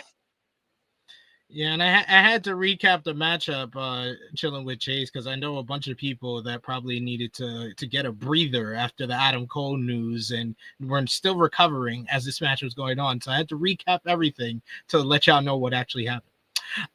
Josh, what did you think about new TNT champion Dustin Rhodes in this match? I mean, the match itself was okay. I do give props to the performers, the talent that. This was a last minute thing. So shout out to Sammy, Dustin, Daniel Garcia for stepping up. Because there's, the match itself easily could have been written off. It could have just been like not happen at all. But, they wanted to do something. They wanted to give the fans at least, some closure when it comes to the TNT title itself. So, props to all the guys who performed in that. And as far as Dustin winning, like I said yesterday, I don't hate it. I didn't hate it. I was like, at the moment, I was like, maybe they should have given it to Kyle Fletcher. But knowing what I know following that, I was like, yeah, they probably just didn't give it to him at the moment because of what happened in Collision, right? We won't know. It was to get the crowd. It was to get the crowd back. It was to get the crowd back. That was the only result that the crowd was gonna. It's not. I'm telling y'all from the people that I've actually talked to that work in AEW, it had nothing to do with Kyle being punished with Collision. So we could just knock that out as an option. It's because that was the result that the crowd was going to respond to the biggest, and they did. All right, I mean, at least I did get messages for my tweet with me just being like, so I did get responses from people in AEW like, why are you so down? It's like I don't like the Sons of Texas. I watch everything. I watch everything from y'all. I'm sorry. Yeah, I think what it is with Dustin, right? Because I understand like SP3's point where it comes to like Dustin Rhodes. Like, I think SP3 respects Dustin Rhodes, but he's like, bro, he shouldn't be a champion. So I understand. He shouldn't hold 3 titles. I don't mind him being a champion, but 3 titles? Yeah. I think the other ones, the Ring of Honor titles, and it's like, man, it's like, obviously for me, it's like 3 titles is a lot for Dustin. It is a lot. But I think it's one of those things where I think he's put in the works for so long. Dustin has been so selfless for so long that it's like I didn't mind it, and then looking back, seeing how the fans reacted, they were excited about it, but then also he was like very emotional because obviously that was like legit. That was legit because again, the match wasn't supposed to happen. And then the fact that imagine you get told like, hey, we're going to put the title on you. I'm pretty sure Dustin is the type of guy who gave pushback on it. He probably did say like, no, I don't want this title. And then they're like, no, like this is your moment. This is a great moment. You're in Texas. Have it. I could see him being that type of individual because he's always been that. But then also it's like he gets better with age. Like he's like the guy that his wrestling has gotten so much better with time and age and wisdom, because I mean, like, if you've seen Goldust in the 90s, though he was all right, but it's like nothing compared to what he does now. Right. So it's one of those things where I think it was a great moment, right? They did it for a moment. Sometimes you need those kind of matches for a moment, and I think that this moment did help the situation because the crowd was down because we just got it was depressing news that we got. So a lot of course you're gonna have a lot of people down, especially when you saw the man crying, you saw Adam Cole being emotional about it. So obviously it hits people differently, but the fact that you kind of like were able to navigate that and get a great moment out of it, I look at it differently now compared to the moment last night. We do got a super chat donation here real quick from Chuck Berry's. Thank you so much, Chuck Berry. That's a huge super chat donation, and you already sent us a ridiculous super chat donation yesterday, so we appreciate you, good sir. He says, I get the opportunity to cash in on the hometown pop and all, but should Kyle be punished similar to Sammy Guevara for being reckless in the ring? I just don't see those two in the same light. Am I wrong here? I don't think he's being, like I said before, I don't think he's being punished for being reckless. It's more about getting that pop after the air was sucked out the building, and that was the biggest reaction they could possibly get with anybody winning the title. And it would have been an extra downer on top of the downer with Adam Cole if they one heel in the matchup. The only Kyle heel Fletcher. in the match. If Kyle Fletcher wins the title, and I rather him get more heat by beating Dustin Rhodes after this feel-good moment. I think that it's going to work out for Kyle in the long run, even beating Dustin for the CNT title. And can I just add one thing? Like, you said a very important piece. 2002.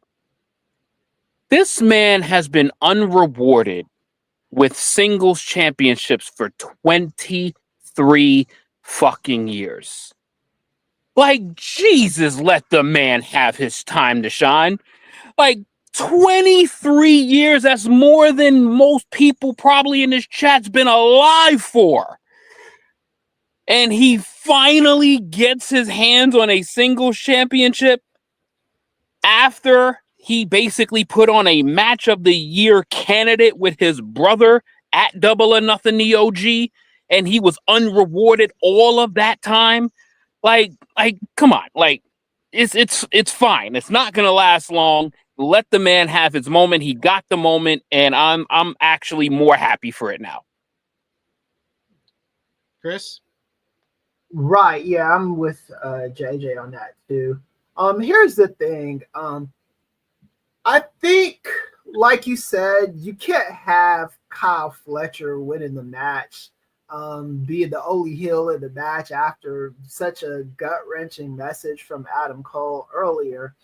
I will say, and a lot of people, when Cody went back to WWE, when he went back to the mothership, if you will, they were saying that Dustin should go and he'd be perfect for this storyline. And it's like, Dustin wants to be his own guy. He doesn't want to, mooch off the success of his brother. He's more than that, right? And I think this title reign this title win rather, does kind of solidify that they think to put him in such a moment where it's like, okay, we're gonna do such a gut-wrenching moment before this, your win is gonna come after that because we think it'll make our audience feel good. And Dustin Rhodes, to me, he's much more than just fodder for his brother or just whatever the fuck WWE wanted to do with him when he was there that made him like, yeah, I'm kicking rocks and going to AEW. I think AEW's been very, very good to him, man. And I think that he's this second win he's had, this run he's had has been just awesome. And props to him, Yeah. And you guys have to remember, like, Cody said he was leaving the company to go out on his own and prove himself that he was better than what he was being offered. Dustin had basically been like not really well used for a while. Then he decides to leave WWE at the beginning of like 2019 after his contract expired. But then he also confirmed that he asked for his release because he knew he wanted more for himself than being kind of an undercard guy. And he has done a lot more for the business being in AEW, because not only does he wrestle on screen for AEW and ROH, he's a backstage producer and he helps out the women's division. Like, he's done a lot for AEW. He's an important figure in that company. Right. But ain't mad at it, bro. Yeah, I'm not as mad as I was in the moment. In the moment, I was pissed off. That picture was fun. We did get a good picture though. We did get a good picture. That was me. That was me. That was like general reaction. I stayed like that for a minute. I was like, I should probably take a selfie because this is how I feel. This is how I feel right now after I had to write that tweet to be like, Dustin Rhodes won this matchup. But I was able to get right back into this matchup because up next was the tag team matchup of Will Ospreay and Swerve Strickland versus the Young Bucks. I thought the video package for this matchup was really well done. Like the sit down interviews with the Bucks in their limo, as well as Swerve and Ospreay, and the story of the matchup. They told it in the video package where they were talking about how the Bucks is the greatest tag team of all time, and they're just two singles wrestlers who have chemistry with each other, who know each other so well and are best friends and make great opponents for each other, but they don't know if they can beat the best tag team in the world. And Will kind of just came up with this stipulation of them not getting a shot at the AEW World Championship for a year. And Will talking about how much the world title means to him, that he can't imagine not being able to go for it for the next year. And then the entrances happen. You get Will Ospreay with another Assassin's Creed entrance, very intricate and where he plays into his whole character.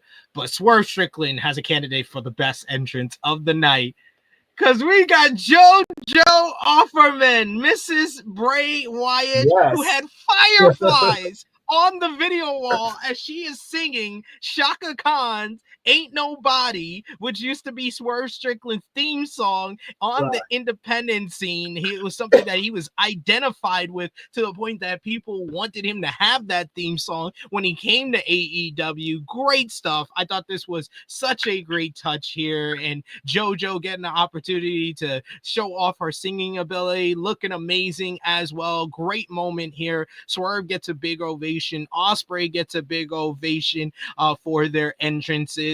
And I love the fact that they have their own handshake where they grab each other's forearms, and that's become kind of a theme of this whole story that they've told with the Bucks. And then the Bucks, they are absolutely the most ridiculous human beings in the world. The Bucks come out and they do their standard entrance initially until they went to the back and were driven out on a wooden ship as Justin Roberts read a speech from the founding fathers as they get the old school American music playing in the background. Excalibur said, while Washington crossed the Delaware, this was the Jacksons crossing the first baseline, which popped all of the commentary team. This entrance took forever, but that made that line all worth it for here. We get a fast start by the Bucks, who they start getting their double team moves and really telling the story of how well they are together. They're just have so great symmetry with one another, while Ospreay and Swerve aren't used to this, and they had to regroup on the outside and get on the same page. They start doing thrust kick combo connects before Ospreay launched off of Strickland's back with a sky twister for a 2. We get the wall walk insecurity on Matthew, who super kicked out of Ospreay's leg while trying an outscut while he tried to offcutter, as Nicholas flew in with a senton and then another on the outside. The Bucks wanted a super TK driver, but Strickland was able to cut them off and flip to the floor, landed on his feet, but then he ate a double super kick as a result. Ospreay was isolated until he tried a handspring, and the Bucks dodged it, wanted a super kick, but Ospreay ducked and hit a handspring Pele kick, and then made the first hot tag to Swerve. He does a diving uppercut and then does the gritty. He then does a power bomb into a power slam on Nicholas. Double Hurricane Rana sent the Bucks outside, while you get Ospreay and Swerve who do stereo slingshot dives. They then go one up the ante and hit a double sky twister to the outside from the same ropes. That took some skill. Matthew saves his brother from eating a Stormbreaker Swerve Stomp combo, leading to an assisted sliced bread on Ospreay before delivering the double stomp back onto the back bounce off power bomb combination. Escalera onto Swerve outside by Nicholas, who was great in this matchup. Matthew starts slapping around Ospreay, getting in his head, firing him up in the process. We get a slugfest that ensues. Nicholas tries for a buckshot lariat, and we get one of the most spectacular spots of this whole matchup.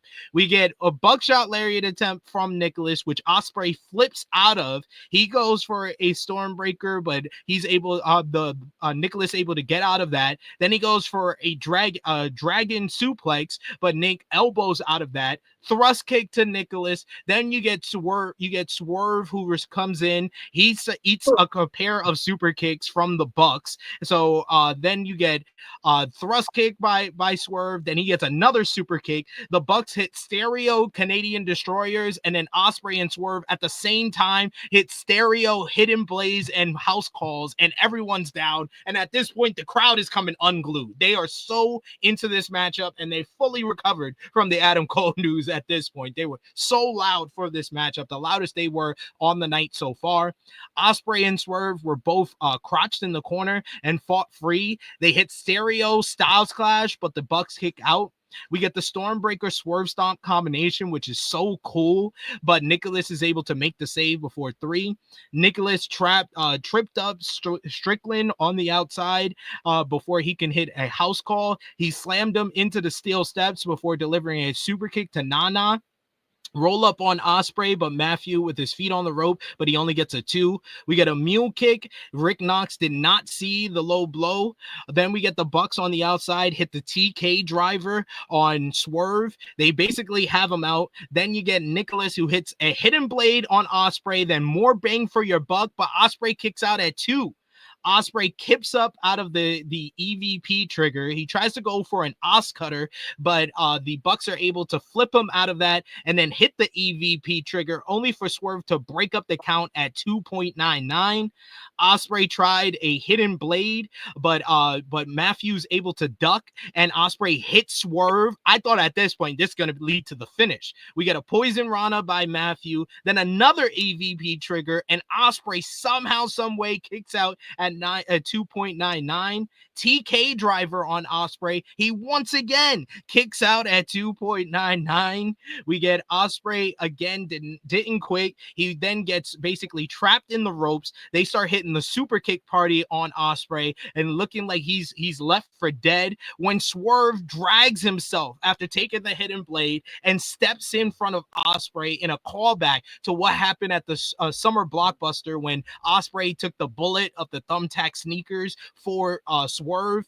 Then Strickland basically takes bullets from the Bucks, taking super kick after super kick. He blocks an EVP trigger, which leads to Ospreay coming in and hitting the hidden blade. Strickland did a backslide into a Swerve stomp tombstone combination, but the Bucks are able to get out of that at 2.99. Strickland held off Nicholas as Ospreay hits a hidden blade on Matthew, but then Nicholas breaks up the cover. Strickland then hits a Swerve stomp off the apron onto Nicholas, leaving Matthew for dead as Ospreay and Swerve hit stereo house call hidden blade at the same damn time. 1, 2, 3. Swerve Strickland picks up the win for his team, and the Young Bucks are no longer EVPs of AEW.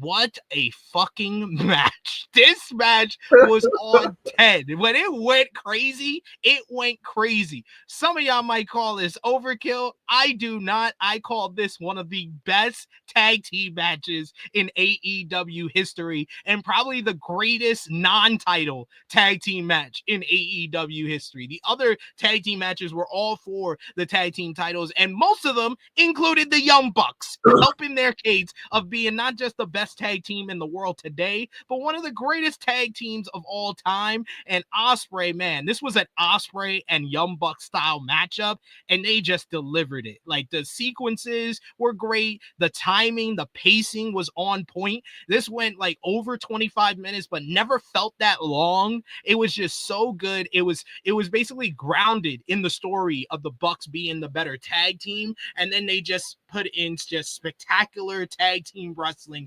throughout. It got crazy at times, but it never disappointed. 5 stars. This was absolutely fantastic. Top Guy JJ, I know this is your last one for us, so let us know what you thought, and then you could sign on. The Young Bucks put on a tag team clinic for the first maybe 15 minutes of this match. Like, it was like tag team mastery by these two, and it just kind of gave you the feeling like they literally gave you a feeling like there's too much for 2 single superstars. Like it was so beautifully crafted. It was so well done.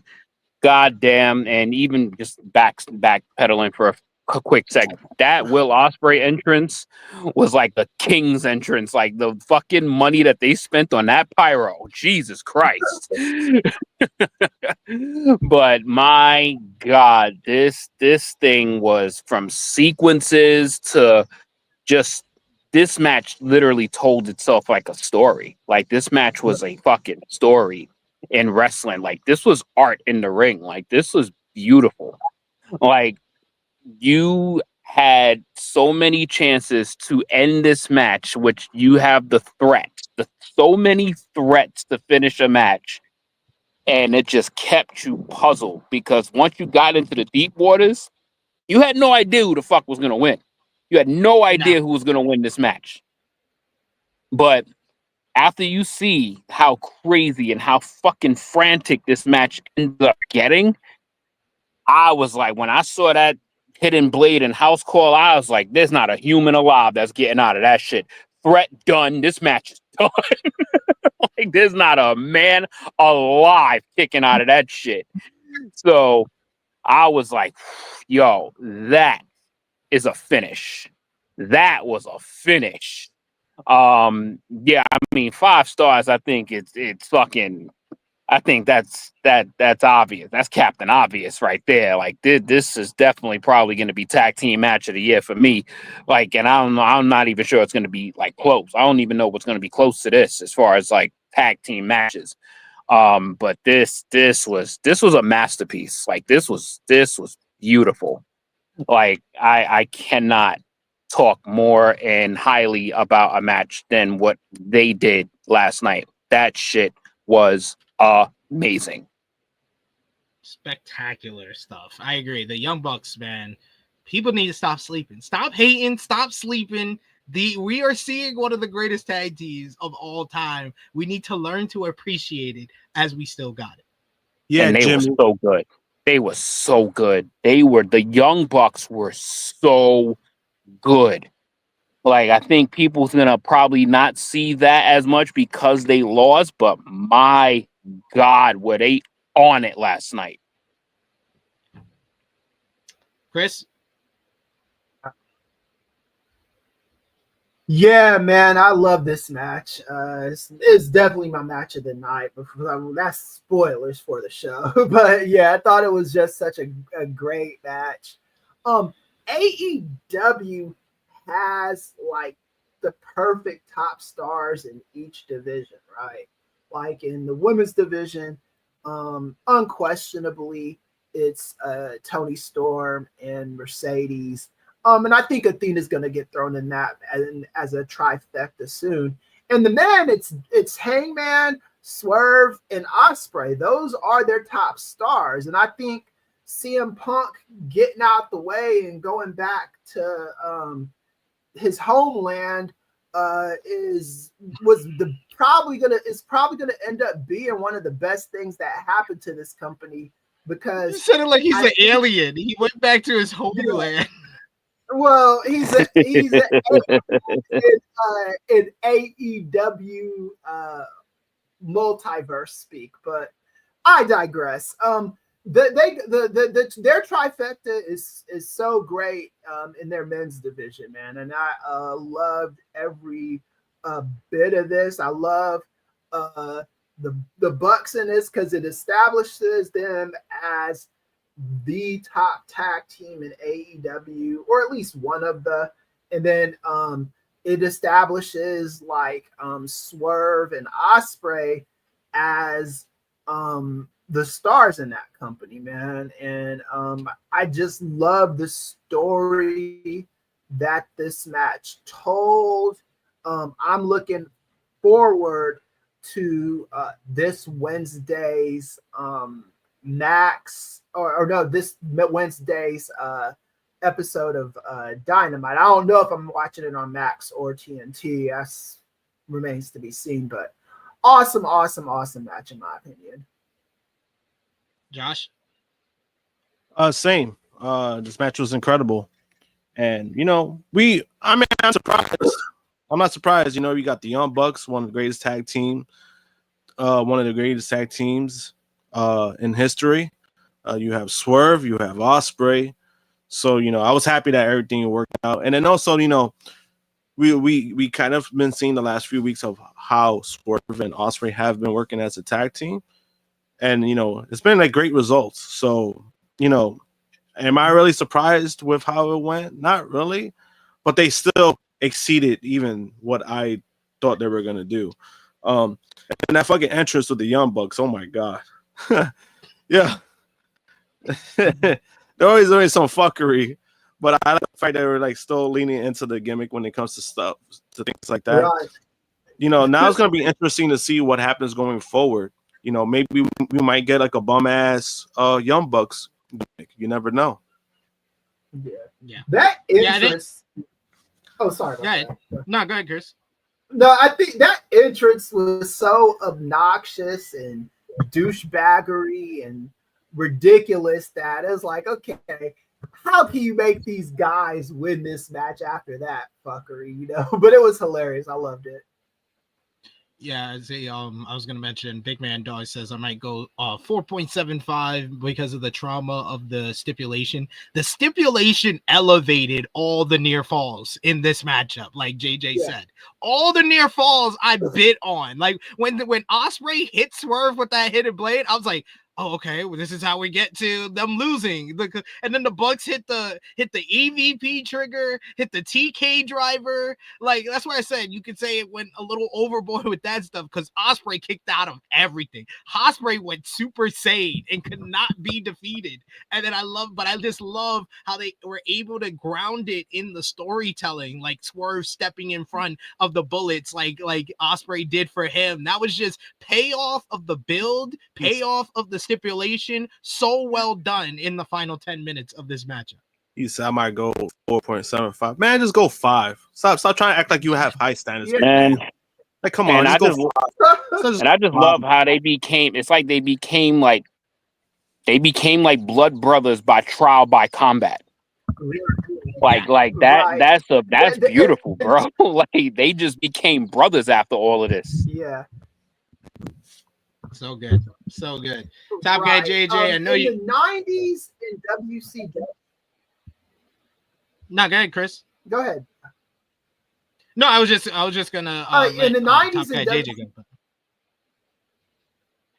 Yeah. I think there's a delay on Chris. I think there's a delay on Chris. No, you guys are fine. You guys are fine. Go ahead, Chris. Get it out, Chris, before you forget. It's go ahead, because I'm delaying. So go ahead.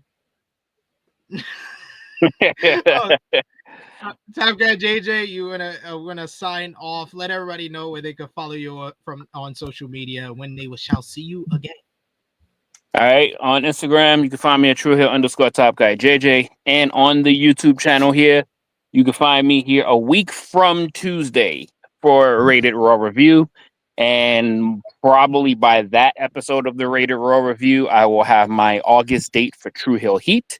But yeah, crazy week. I am going to try and watch Evolution tonight. No promises. We'll see. But yeah, what a fucking night. And yeah. This was great. Long ass, never-ending week of content happening on True Hill Heat. A lot of cool moments have taken place here. Super chat goal looks like it was hit too. So props to y'all on that as well. So you guys are on fire. You guys have been on fire over these last few days. I mean, you guys are on fire in general, but just especially these last couple of days. Like, sheesh. Indeed. Thank you so much, JJ, for joining us today. And if you're free tomorrow, we're doing Saturday night's main event and Evolution. If you want to shit on that, that should probably be. You know what? I might be free for that because that'll be all of like 30 minutes. Yeah, we're only going to talk about Saturday night's main event very short because I only have Amanda tomorrow for a short amount of time. We're going live at 2:15 p.m. Eastern time on that, so join us then. But Top Guy JJ, thank you for joining us today. All right, y'all. Peace. I think Kris is rebooting the Wi-Fi so he doesn't have any more delays. But yeah, we got a super chat donation here from Michael Allen Lewis. Thank you so much. You guys have been awesome all this weekend, especially with hitting super chat goals for us, whether it be the flagship podcast. We're going to be doing a call-in episode next month in August for us hitting the super chat goal on True Hill Heat 337. So I'm probably planning that tentatively for the SummerSlam, the pre-SummerSlam edition of the flagship podcast. We're also going to be doing a Q&A following next week's True Hill Heat because we hit a super chat goal on True Hill Heat 336, and hitting our super chat goal today, we're going to be dropping our NXT Great American Bash review here on the channel. So thank you so much to you guys for showing your support today. Michael Allen Lewis with a super chat donation who says the best entrances are about style. Mercedes having enough belts for a squad of cheerleaders, and the train to her jacket having the names of all her fallen flows. Classic. I 100% agree. I was gonna say, like, the only ones, the JoJo pop for me makes Swerve my favorite, but I think that Mercedes has like Mercedes and Toni combined in one matchup. That's probably like number 2 for me, close number 2. Those two combined. Kris is back with us. How you doing, Kris? fine. I just signed off of my desktop, so this is just so hopefully we avoid the fuckery with this one. But yeah, sorry about all the techno issues. It's all good, my brother. Boycott Activision acting. It was Stephanie Vicaire written on Mercedes' train dress. I didn't see her name specifically, but I wouldn't be surprised if her name was there because I definitely saw the name of Kyrie. Kyrie was the first name because that was the first person she beat when she left WWE. So it's every person she has beaten since she left WWE was on the back of her robe. So I wouldn't be surprised if Vicaire's name was there. So yeah. But here we go. The women's casino gauntlet was next, as he started off with entrant number 1, which was Kris Statlander. Entrant number 2 was Megan Bayne, who had Penelope Ford in her corner. We get a nice little sequence between the two lady hosses. You get Bayne, who hits a Falcon Arrow for a near fall. Statlander responds with an angle slam and a swinging moonsault off the apron, but opted to pose for the crowd, allowing Bayne to recover, and she hits a tope suicida. Back inside, Statlander avoided Faint's descent and hits a F5 of her own as Willow Nightingale comes in at number 3 to a huge pop from this crowd. Statlander offered a handshake, but Willow slaps the hand aside, opting to slug it out with her former best friend. Statlander missed an axe kick, allowing Nightingale to hit a low crossbody and a spine buster, but Bayne broke up the Doctor Bomb, and Statlander and Bayne then hit a double chokeslam on Willow. Ty Mello was in number 4. She scarily counters Faint Descent into a Rings of Saturn. Then Bayne spikes her own head into the mat, and it looked crazy. It looked like she was dazed after that. Ford saved her buddy, though. She went up to the top rope, but out of nowhere came Harley Cameron in a face protective mask, making her return, slowly rising into the camera shot, saying, "Feel the wrath." We get double DDT by Ty J on Bayne as Ford was chased to the back by Cameron and Jay. You get Tekla in number 5, immediately hitting the head scissors on Nightingale and a huge dive off the top onto Statlander and Bayne, yelling "fuck you" in the process. Ty KO dropped Tekla, but Mello turned right into a pounce by Willow, and then Willow hit the Doctor Bomb on Tekla, only for Statlander to break up the cover. Doomsday Device by Statlander and Bayne onto Nightingale until Julia Hart comes into a good pop at number 6 with Sky Blue by her side. She hits a moonsault onto Bayne and Statlander, then the old school rope walk on Bayne, flying octopus hold on Bayne, but Mello returned and spiked Hart with a Got style power driver. You get then Tekla does her spider walk before Queen Aminata's music hit, and she comes in at number 8. They start brawling, Tekla and Aminata leaving off from where they left off in the brawl on Dynamite. Hart and Blue attack Nightingale as Blue hit cheeky Nando's kick on Willow, then stereo superplex by Tekla and Julia Hart as they did their spider look at each other. Mina Shirakawa comes in at number 8, the new Ring of Honor interim women's TV champion. She starts doing her dance after cleaning house and gets blindsided by the two monsters of Bayne and Statlander. Shirakawa locked Blue in the figure 4 and Blue taps out, making Mina feel like she won the matchup, but she didn't because Blue's not in the match. And then Athena comes out at number 9 to a huge reaction, and she starts wrecking shop. She hits a freaking fallaways of basically a twisting slam and a backdrop on Ty Mello and Tekla at the same time. Then she does a big dive to the outside. She takes out all the ladies on the outside with a shotgun drop kick. She hits a tombstone spike on Aminata as the crowd's going crazy for her, but Willow breaks up the cover. Thunder Rosa comes in at number 10, and they just pick up right where they left off at Supercard of Honor and start brawling with one another. Then we get the debuting Shuri at number 11, who comes out and immediately shotgun drop kicks Rosa to the outside, leading to a stare down with Athena. We get a backstabber connects, and then Mina Shirakawa, who was very happy to see Shuri when she came out, as they did a close-up on Mina, and she was smiling ear to ear. They go at it with each other, with Shuri getting the better of her, hitting multiple punt kicks, and very impressive in this matchup. I thought she was like the best worker. Her and Athena were the best workers in this matchup. You get Alex Windsor, who makes her official AEW debut at number 12. She starts slugging it out with Shuri, following up from their matchup in Pro Wrestling Eve in the UK.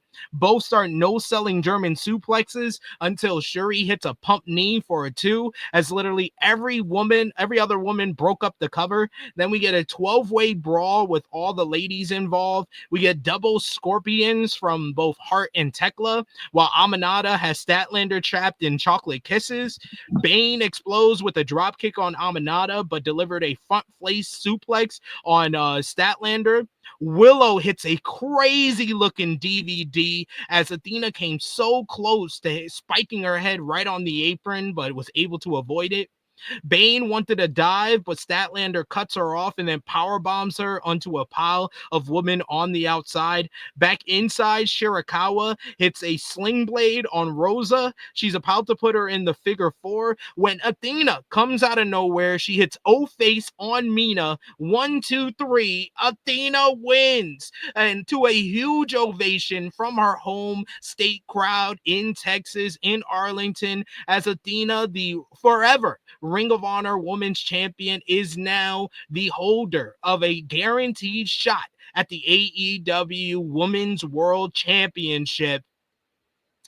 This match was so much better than the men's casino gauntlet. Like, I love this matchup. This is a great example of how to showcase the women, despite it being, shorter than the men's casino gauntlet. I thought it was better because it was just free flowing. It was less intervals. It was less time in between each participant, and they got out there. They did their main spots. I thought everybody was able to put over who they are as characters, as well as what they can do in the ring in a short amount of time. Athena looked like an absolute monster as soon as she came out here. Shuri had a great showing in her debut in AEW. Alex Windsor got to go at it with Shuri, who was one of the best workers in this matchup, and she looked good. Tekla was able to look good and had a bunch of big spots in this one. Julia Hart even had a good showing here. This was so good. I enjoyed the hell out of this one. I give it 4 stars. Chris, what did you think? Yeah, I actually love this too. Not my match of the night, but definitely great. And seeing Athena out there was great too. And what I loved about the ending of this match is in the Mercedes store match is it has my mind wandering into what's gonna happen territory, man. It's like, I always think when wrestling is unpredictable in a good way, that's a good thing, because I sometimes think with wrestling booking they go for unpredictability just for the sake of being unpredictable, and it ends up being stupid. But I think this makes a lot of sense, so I'm looking forward to whatever's coming next, and shout out to Athena. Absolutely agree with you there. Josh, what did you think about the women's casino gauntlet? It was great. Shorter time. I think that's what was needed for me. But I do feel like it showcased the women better than the men's as well. And I think that was part of the problem too with men's, where it really didn't really showcase them. I felt like the women's did a little bit more. But yeah, fast paced, great timing. And honestly, I didn't have Athena winning on my cards, but it was a great win. I was like, oh shit, it's kind of their segue of bringing her back to the main shows for AEW. And I thought that was the way to go. Looking back at it, where I was like, when she won, I was like, oh shit, I actually loved it. I had Willow winning, but I'm like, I'm not even against Athena winning. Yeah, Athena. I had Willow winning as well, but Athena winning, it just made sense. Like, it's Texas, you put over the Texas people, and this is something that fans have been wanting for months, for years now. Athena more on AEW and her having a guaranteed shot at the AEW Women's World Championship. We don't know when it's gonna be for, we don't know when it's gonna happen, but it makes sure that the fans know, hey, we're getting Athena more on AEW. It's like Tony Khan basically telling everybody, like, I heard y'all. I'm gonna put her on AEW TV now. Now she's got a shot at the title. Hey Sid, did they even announce that she was gonna be in this match? Yeah. Okay. Yeah. All right. She was a part of all the all-star women's tag team matches to promote the matchup, and she made it clear that she was going to be in the matchup after she won at Supercard of Honor. Okay, cool stuff. Yeah. Fire Driver Finisher says, this women's gauntlet, in my opinion, they set up the entrances to the action in the ring perfectly. They rightfully moved the fuck out of the way when there was a new entrant and took the bumps when they needed to. We got Alexander, who said this match was fire. The women's casino gauntlet outdid the men. And I was surprised by that, because I was very much sure, because the men had more of the story build with MJF at the centerpiece, with him feuding with Mark Briscoe and Mystico. But this one had the better pacing, and it had the action that got the crowd into the matchup more. I Make B says, yeah, the pacing on this was on point. You got Power Driver Finisher says, this wasn't a battle royal, but entry matches like this rarely go this smoothly. Once the participants were all in the ring, they properly did when no one else was coming in, perfectly timed. Yeah. They were all in the right spot when they needed to. And yeah, the match felt unpredictable. Plus, we had more than one surprise. Like, we just had Juice in the men's casino gauntlet. This one, you had Shuri, you had Alex Windsor at the end there. So there was more than one surprise. And the people you saw firsthand who's over with the audience, because Mina got a good response. Thunder, of course, Athena and Thunder Rosa being from Texas, they got good reactions from the crowd. Willow got a monster prop when she came out at number 3. Even like someone like a Tekla and Aminata, they got good responses, and people like getting ready for them going at it. And I like the feud that they built with those two. Yeah, and I think, with Tekla, I've noticed like the last few weeks, people have really kind of been behind her. Everyone's been like, wow, she's actually really good. And that's kind of good, those are good things to see, because now you kind of seen like the women's division that is getting a little bit deeper. They're getting more talent. So it's one of those things where at least like if you have somebody else too who's getting over with the crowd and she's really good, you have multiple options. It's true. It's true. Isaiah's Worlds, our new subscriber. Good to see you in the chat today, brother. He says ROH Women's title for title. Give it to Mina. I mean, Mina's over, so I wouldn't mind that. We also got him saying flowed better without standing around waiting a bunch. You got Big Man Dogs, who gave it same 4, great matchup. You got Christopher, who gave it 4 stars. You got Goldie Loke, who said it was a good matchup. You got Davion, who changed his mind. He went from 3 to 4 stars. Look at that. Peer pressure. It works. Peer pressure. It works. This guy. Oh, what the fuck baited a 3-star? I know what I'm saying. Hey, you know what? I'm giving full star. The fuck? Yeah, and I agree with Big Man Dogs here. Like, I hope Tony is listening to the women getting those actual big reactions, because I felt like the women overall got bigger reactions for their entrances than a lot of the men in the men's casino gauntlet. I agree. I think you even could call it a meritocracy, which is bullshit. But if you're gonna do that, the women definitely showed their merit, man. And I do hope Tony Khan is listening. Yeah. And B Meister letting us know Athena said on the scrum that she's full-time AEW. Love to see it. And now I've realized, like, I was like, I was confused as hell. I won't front. And I held on to that confusion for a couple of months after when I was in Hammerstein Ballroom and saw Billy lose to Athena again at Final Battle in December. But then as the months went on and Athena really didn't have any threats, and yeah, they set up the matchup with Thunder Rosa, but I did not have like any doubt that she was going to beat Thunder Rosa at Supercard of Honor. I said there was a chance, but I really didn't have that much doubt. I've started to realize what they were going for. They want Athena to be the 1,000-day champion. It feels just like the Thunder Rosa match at Supercard of Honor was just like, it was like Cody at WrestleMania 39 when everybody was like, Cody's going to win. I'm like, no, they want Roman to hit 1,000 days. They want Athena to hit 1,000 days at this point. Right, I agree. I get it. I understand now. And yes, it is Athena forever. Our fallen goddess is on top. Then you had the World Tag Team Championships, the AEW World Tag Team titles up for grabs. The Hurt Syndicate, they hurt people, coming out with MVP, Smoke Dizza, and West Side Gun performing We Hurt People. Best part of the performance was MJF's dancing. That was great. Awesome. Pop for that. The bell sounds, and immediately Lashley and Benjamin, who you never know, got a concerto to his leg because there was no limp, no selling of Bobby Lashley for that. They started destroying everyone, even MJF getting some cheap shots on Speedball. Jespy started to battle back as MJF and MVP have words with Kip Sabian and Mother Wayne at ringside. FTR on commentary, and they're insulting Jet Speed for stealing all their athletic offense. Lashley got their grips on Knight and started ragdolling him to the floor. Benjamin dropped Knight face first onto the steel steps.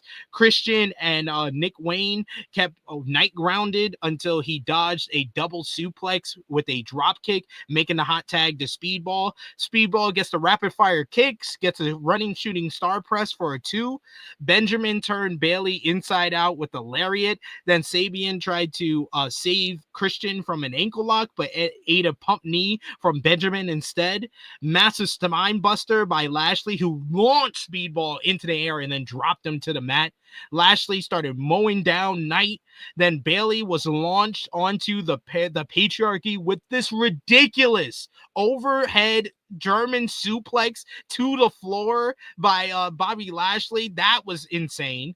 We get power slam after power slam from Shelton on Speedball, who Speedball did, but Benjamin missed the rising knee. Christian comes in, he tags in and tries for a spear on Lashley, but was pressed high in the air. Bailey kicked out Lashley's legs, and then Knight flew in with a rolling clothesline on Nick and then a backbreaker on Christian.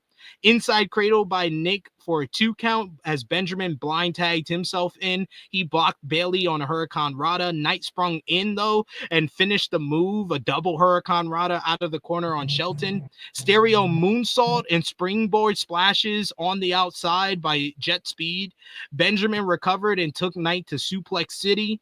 We get a handspring cutter on Knight by Nick Wayne, who landed hard on the apron with the Wayne's World on then Bailey after that. Then you get Christian flying in with the splash off the top on Knight, but MVP distracted the referee. Knight crawled to his corner, but didn't realize that it was Bobby Lashley on the other side.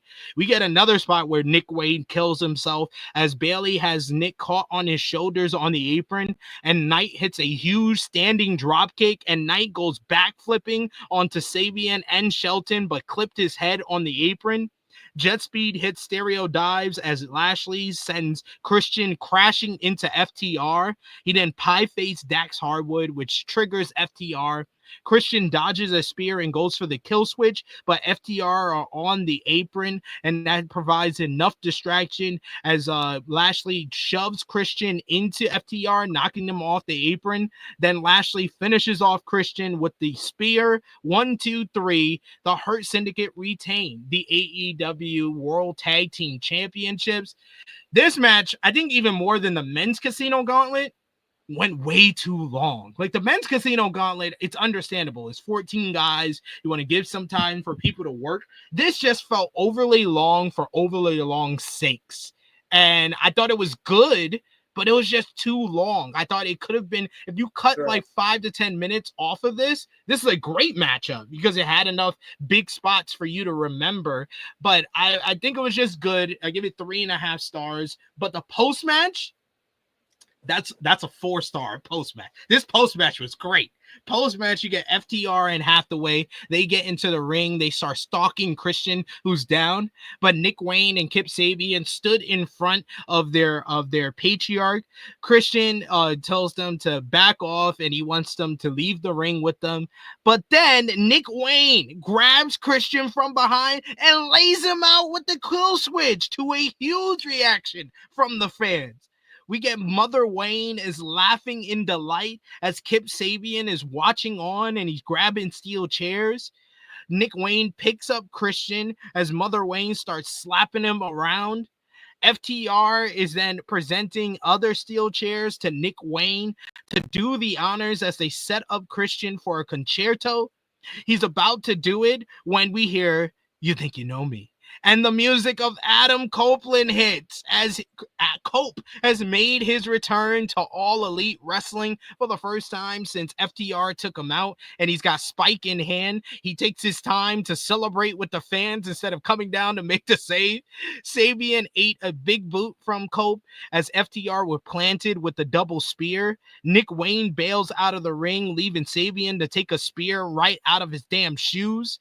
Then Cope is left in the ring with Spike and Christian Cage. FTR and Hathaway bail through the crowd. Nick and Mother Wayne leave up the aisle. Christian is slowly realizing what is happening as he backs away from Cope, who has Spike in hand. He tosses Spike aside, and then he picks up Christian. He gets on the microphone and he looks Christian in the eyes, and he repeats the first line of what Christian once told him in saying, "Go," but instead of "fuck yourself," he says, "Go find yourself." As Christian is left in the ring to ponder his next move after being turned on by the patriarchy and saved by his former best friend. Like I said, I enjoyed the post-match more than the entire matchup. I enjoyed the hell out of it. Yes, it was probably lame to a bunch of people for Cope to say what he said, but it makes more sense, and it made sense for him to celebrate being back instead of coming down to save Christian, because Christian's been the biggest jerk ever. And they're gonna need to tell a story to make Christian a babyface, because he's been the biggest douchebag in AEW for the better part of 3 years, and he's been abusing the patriarchy. The patriarchy should be the babyface in turning on him in this case, but it's because of FTR being there, who are just really great heels. Like I've said about them during the Outrunners matchup, they're great heels. Them combining with Nick Wayne and Kip Sabian to do this attack on Christian gave it enough heat to set up for Cope to make the save, and Cope not doing the full-on reunion here and giving us a longer story by telling him to go find himself. I really enjoyed this. This went whole much better than I thought the Cope return would go. Kris, what did you think? Yeah, I like that part too. But like you said, this is gonna be, and maybe it's not gonna be that heavy of a lift, but Christian is an asshole's asshole. He is not a good person in storyline. He created this monster. He has been talking shit about this kid's dead daddy for 3 years, and now we are baby-facing Christian. It's not impossible to do, but you have to make the patriarchy kids and underlings and all that shit, you have to make them more evil. You really do, because I'm kind of with you based on what just on the last few months or years or whatever. The patriarchy is perfectly justified, so you gotta make them evil if you're gonna go with Edge and Chris or Cope and Christian as the faces. Yeah, definitely. About the matchup, the one thing that I really feel bad for is that Jet Speed got geeked out way too much in the build, and they got probably the least reaction out of all the teams. And I feel bad for that. They got to do a lot to kind of recover them as a team because the crowd wasn't into them because they geeked them out for a whole month ahead of this matchup. That's on the booking. That's not on them. Speedball and Kevin Knight are really talented. They're great together as a team. You can do more with them than what they did to build up this matchup. Right. I didn't even talk about the match. I'm sorry about that. The match was fine. I do think they overthought it, though. I think with the Hurt Syndicate, until you could think of something salient for them, you can't be putting them in shit like this. It's got to be cut down because the fans pay to see the Hurt Syndicate come out there, hurt and squash people. I don't know if they necessarily paid for this. Yeah. Josh? Match itself was, it is what it is. This was one of my least matches I was looking forward to be honest. And, pretty much what it was. The angle was better. As much as it was funny as, people were just like, oh, he's more, Adam Copeland is more focused on, embracing the crowd than helping Christian. Why would he rush down to the ring to help Christian? Right, yeah. That's what made it funny. And I'm like, people got to understand that. I was like, he ain't going to. And then, honestly, I like the angle that they went with, him saying, go find yourself, as lame as people might want to say that it is. I like the fact that they're building to that, to the reunion, because the rumor did come out that originally Christian and Adam were gonna team up, but Christian wanted to finish what he was doing with the patriarchy, and we did get that. We did kind of get that exit out. So I'm glad that Christian was self-aware of that, wanting to stick the landing on that. And I thought he did a great job, making that call, as a talent, knowing the situation and helping others. As far as putting Nick Wayne over and putting, that stable going forward over, he put them over him. So, that was good that he did that. And then, obviously, people have been wanting the reunion between these two, and we're gonna get it. It's just a matter of how are we gonna get there. But I do like the fact that they're doing the angle of the building up slowly, not right away. Because I thought that would have been more lame, and he helps them, and they embraced. I'm like, did we just forget that you motherfuckers were in a big feud, and you basically a almost blood feud? Yeah, you basically fucking killed each other on live TV, and then now we're supposed. So I'm glad they didn't go that angle. I'm glad that they're building to that, because as far as people are like, oh, Christian's still a heel. He's gonna end up being a babyface because of Copeland, because of self-reflection, and then that helps. But then also, like you did say that, yeah, the reason why the patriarchy that they're a heel is because of FTR. FTR was the one that basically influenced that whole shit. So it made sense. It makes sense going forward. I like the angle. I like the angle more than the match itself. Yeah. I thought it was the right move. The right move of Cope to celebrate his return instead of coming down to help him, because why would he help him? Yeah, exactly. Especially right away. Yeah, you don't need to rush down. That man told you to go fuck yourself. Yeah, we can calm that down. So yeah, we'll see what happens and how we get to the Cope and Christian reunion. And I agree with Davion.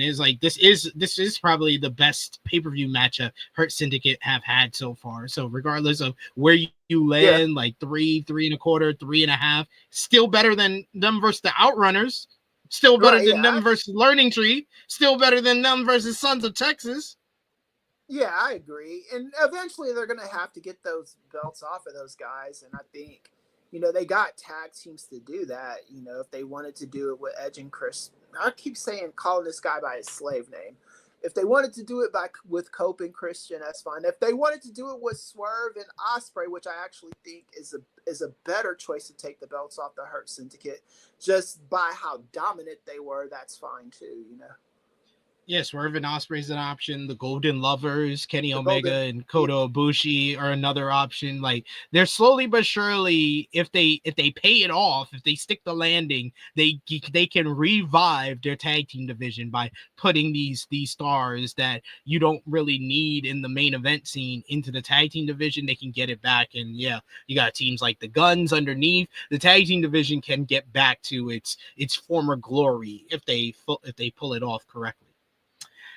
But then it was time, fellas, for the triple main event of the show. Triple main event. And I like the fact, I don't know about y'all, but I like the fact that they did save these 3 matches for the final matches of the show. Like I said, I had problems with certain matches on the card, earlier on the card, going a little bit too long, like the men's casino gauntlet and the last matchup. I thought the tag team matchup was the biggest kind of victim of just going long for long's sake. But I would say the top 3, the triple main event, all of them went the correct amount of time to me. I thought they all were appropriately timed with everything.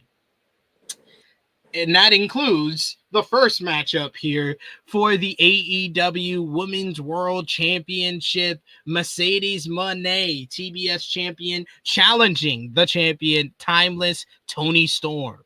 Mercedes Mone gets the grand superstar entrance as she comes out and driven in a limousine wearing this long robe that has a list of all the women she's defeated since leaving WWE.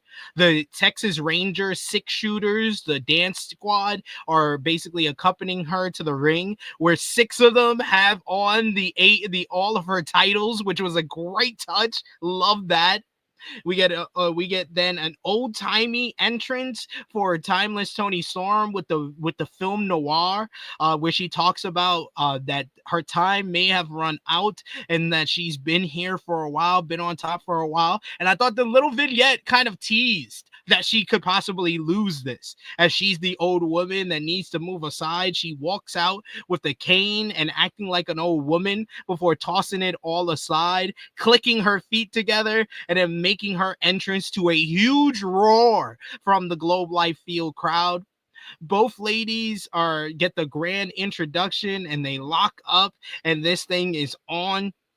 Early on, it's Toni really kind of playing mind games with Mercedes. She bends her over and starts spanking her and calls her a bad girl for some early mind games here. Then you get her doing the CEO dance when she hits a misdirection drop kick on Mercedes and she regroups on the outside. Luther had Storm on her shoulders as he gets a running start, and she does basically a Mario and Yoshi type thing, tossing Mercedes to the mat. Mercedes hits a step-up knee on Toni early on, where she falls into the arms of Luther, but Mone then connects with the Meteora on both Toni and Luther. She then grabs Luther's glasses and breaks it, tossing it aside. She then grabs the AEW Women's World Championship and raises it up, and that was the first sign that I was like, oh shit, I think Toni's winning. Before Toni tackles her into the commentary table. I think the title decked Taz at one point, who was happy he was wearing a cup. Back inside, we get a sunset flip powerbomb into the corner, and then another into the opposing corner by Mone, who slid between Toni's legs and then lifted her up with a powerbomb onto the floor. Mone then continued her onslaught in the ring with the release German suplex and then the double knees for a near fall. Toni came back when she regained control with the sky high, but Mone sank in a cross arm breaker and really started trying to go after the arm to soften her up for the for the statement maker before Toni was able to escape by slamming her into the ropes. We get Three Amigos connects by Mercedes. She goes to the top rope for a frog splash, but Toni gets her knees up. She locks in the big package, but only gets a near fall. High stack German suplex from Storm, who then followed up with Sweet Cheeks music and then a Storm Zero for a close 2 count. We get the TCM chicken wing slapped on, but Mercedes is able to hit her way out of it. They then trade tombstone attempts before Mone locks in an ankle lock. Toni rolled through, and we get a forearm exchange with both women collapsing after dual headbutts, and they collapse to the floor, to the mat, with the crowd going crazy. Mone got a series of close near falls before spiking Toni with the moneymaker, but Toni's able to kick out at 2.99, and Mercedes is shocked. Mone then pulled Storm up and kissed her before trying for another moneymaker, but Storm was able to reverse things into a Toni driver, a tiger driver, for a near fall. Mone then hooked in a double wrist lock, trying to work over the arm of Toni and trying to make her tap out, but Toni's able to press her into the corner. Mone slammed her into the buckle and missed the Meteora, but Storm was able to hit a snazzy back spinning cutter, which was her old finisher in WWE, for a near fall. Both scrambled until Mone got a backstabber into the statement maker variation. Storm countered with a bulldog choke. Storm rolled through and then hits consecutive Storm Zeros, 1, 2, and 3 in a row, but Mone's able to kick out at 2.99, and the crowd's going crazy at this point. Storm wanted another Sweet Cheeks music, but Mone popped up. She got a small package the same way she beat Jamie Hayter, but only got 2.99. She held on to the ropes even, but Aubrey Edwards didn't even realize, but Storm was still able to kick out. Mone quickly applies a STF when Toni blocks the statement maker. She tries for a cradle pin yet again, but Storm is able to power out at 2.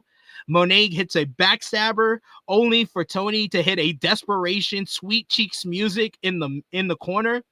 Storm brought Mone up the ropes and returned the favor. She was going to go for the Storm Zero off the top rope, but Mone's able to fight her off until Toni slams her, hits her right in the head with a hard punch, and then grabs her by the face, delivers a kiss of her own, a return kiss, which was the kiss of death, as she goes up to the second rope, hits an avalanche Storm Zero, the fifth of the matchup, and 1, 2, 3, the undefeated streak is over. Mercedes Mone suffers her first loss in AEW as Timeless Toni Storm continues her legendary 4th reign as AEW Women's World Champion in an instant classic. Timeless Toni Storm proves herself to be the greatest woman in AEW today, as Mercedes is checked on by the doctors and brought to the back. She's crying tears as she's heading to the back, as she has finally suffered a loss, and she did it. She suffered the loss to the greatest women's champion in AEW history. What a fucking match. This was absolutely outstanding. It had the highest of expectations, and I thought they delivered on it. I don't know if this is a match of the year, but it's definitely a women's match of the year candidate. This is one of the best women's matches in North America. I thought the Hollywood ending was slightly better than this one, but this is a totally different matchup. That's a bloodbath type of like long-term 2-year storyline being paid off. So you had the build and everything that added to how much you enjoyed that one. So you could say that one is better, but this is probably the second best women's match in AEW history behind that one.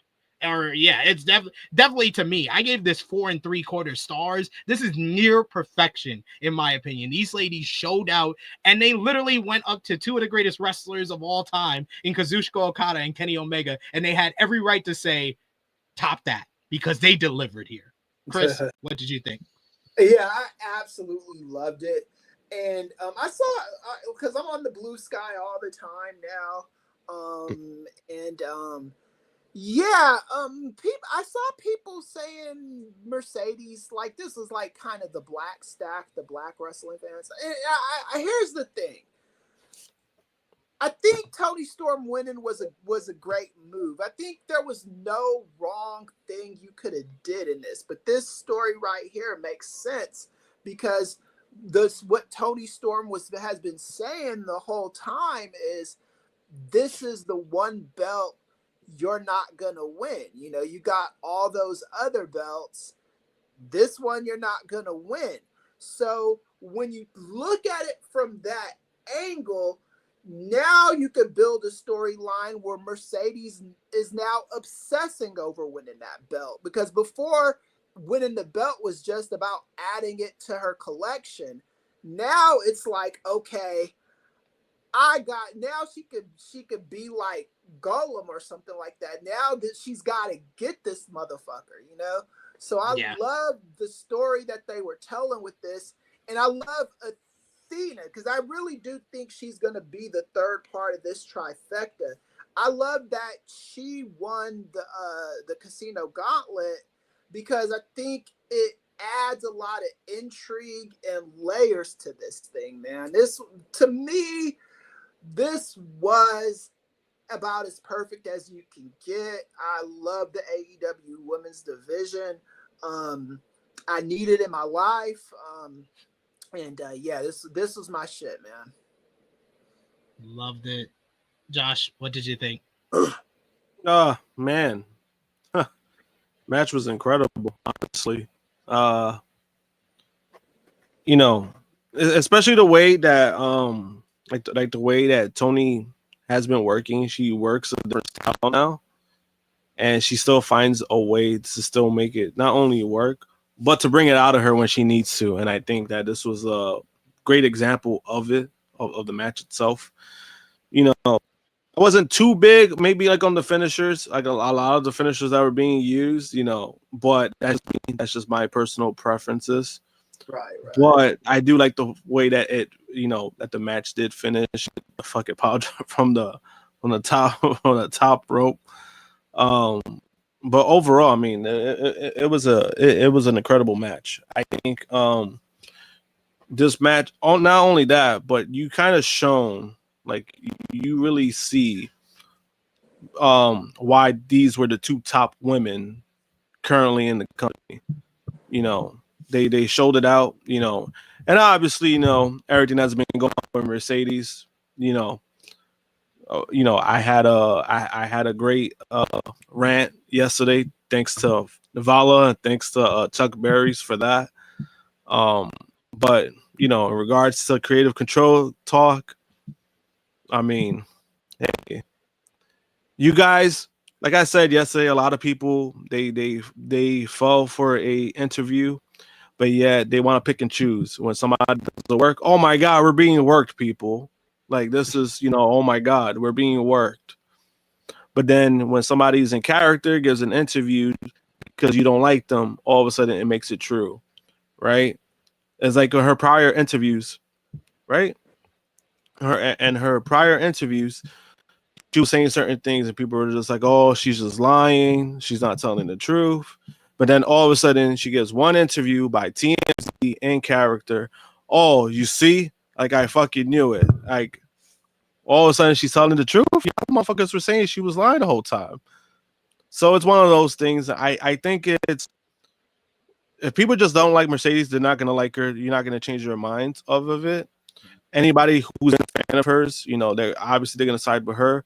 But I think when it comes to this channel, when it comes to certain people, we just go by what's facts, what's fiction, what's the truth, what's not the truth.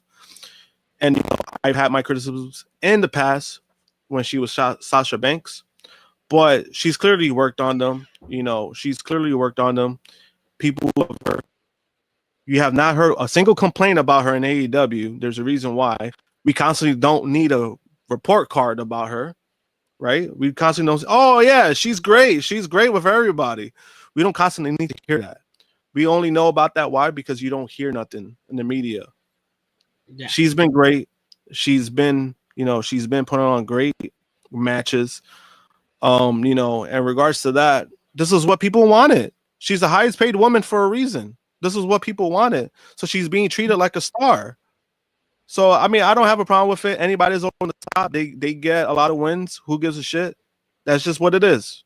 It is what it is. And, the fact that she took the loss to Toni, Toni's still on top. Toni has done incredible things with her credible gimmick, and she still adds layers to it that still makes it hot. And then, yes, last night was no different. And I'm just glad, like, the match ended up being what it was.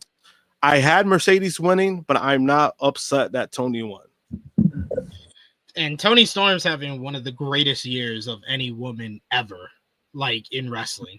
Like, I think this is one of, like, the biggest, like, Toni Storm legitimately halfway through the year, she's a candidate for the wrestler of the year, not just women's wrestler of the year. She's a candidate for the wrestler of the year. When you take into the account the culmination of the Mariah May storyline in the first 3 months of the year, with her being the rookie that was just playing a rookie, and always timeless Toni Storm winning the title in her home country of Australia, then the 5-star matchup with the Hollywood ending at Revolution. She brought up Megan Bayne and had a great match with her at Dynasty, had another great match with Mina Shirakawa, all the fantastic promos she done, and then this matchup here adds to it. Like, Toni Storm's locked up women's wrestler of the year, in my opinion, and now she's working on putting her name up there in the top 5, top 3 wrestlers of the year. And as far as Mercedes Moné, I think that there is an argument that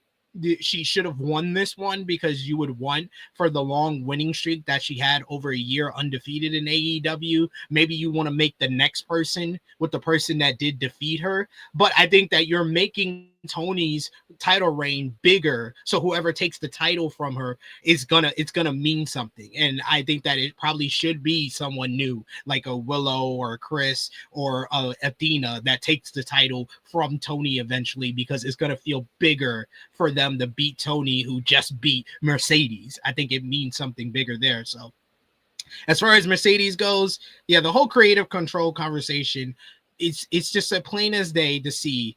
It's really like an ignorance cocktail of misogyny, of racism, of just ignorance on how wrestling works, of why you think Mercedes saying it in character in a TMZ interview is your end all be all, and she said it so it has to be true. No, she said it because she's the CEO. Her character is that she's always in control. Do you not understand that? If you don't understand that, there's a billion reports that have said it, and the president of the company has said the same thing. So let's just listen to these people when they're saying these things, because Hulk Hogan didn't try to hide his creative control. He was very open about his creative control. And I understand we live in a different age with social media and everything, but we have to listen when it comes down to these things. And last night was proof that she's willing to lose when the time is right, and the time was right last night. Right, yeah. And like you said, Sid, all the isms in this shit, man, from these people. They're building Mercedes into a character with layers. And that's something I think has been missing. Not just her AEW run, but even in her WWE run, I think she never really had a bunch of layers to her. And I think in AEW, those layers are starting to come together. And I think this loss that she suffered could make her in the division that much better, because she has something to work for now, and maybe if you want to test the waters of a face turn, not anytime soon, but down the line, you could do it a little bit better. But I think people, like, I hate the wrestling media when it comes to people like Mercedes and Naomi and Jade and all those people, man. It's like, get over your fucking selves. Definitely. Power Finisher saying she is my wrestler of the year. Yes, above Hanger, because Hanger has a story to rely on. Toni relies on her character, who is so unpredictable. Yeah, there's an argument for Toni to be wrestler of the year. Like some people got like Mystico because CMLLs had this big year where they turned around business. Some people will have Hangman Adam Page. And there's even some people after like last night and him losing the title, and they will say John Moxley has a strong argument for wrestler of the year. But Toni Storm is definitely in the conversation. Yeah. And the year still got months left in it, so we'll see what happens. Yeah. All right, but we got to get to the second of the triple main event, and we had a special guest as Jim Ross joined the commentary desk here. Great to see JR. It was great to see him and hear him on the call after all he's been through, his bout with cancer and recovering from that with the surgery. You get him joining the commentary for the final two matches of the show as Don Callis brings out Kazuchika Okada, the Continental Champion, and Kenny Omega gets a grand introduction with James Charles Miller, the singer of his Take Flight theme, singing him down to the ring, which made it feel even more epic than it usually does. He comes through a ring of fire that had the Omega symbol on it, massive Omega symbol that was on fire. And I know everybody loves Battle Cry, but you can't get as big as this entrance with any other theme but this new theme that he uses for the big matches. You get the big grand main event introduction as this match, Okada Omega 5, will be for the first ever AEW Unified Championship. They specify on commentary that it's not under Continental rules, meaning that it has a 60-minute time limit, and there is interference allowed. That's why Don Callis is allowed at ringside on commentary.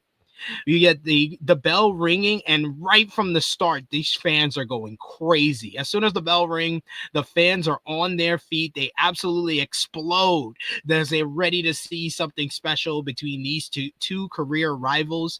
We get a filling out process early on between the two. Omega teased a clean break in the ropes, but Okada booted him in the midsection, going right after the diverticulitis. You got Omega answered with the Kotaro Crusher and then a springboard crossbody outside before back inside, missing a crossbody and landing on his ribs. Omega tried You Can't Escape, but he hesitated after the first portion, allowing Okada to get the knees up right into the rib cage once again. Huge flapjack and a senton by Okada, who hit a dropkick in the corner, leaving Omega crashing outside.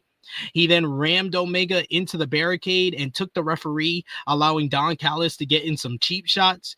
Okada went back to work and then planted Omega with the DDT on top of the announce table. Excalibur says that it was unforgiving oak.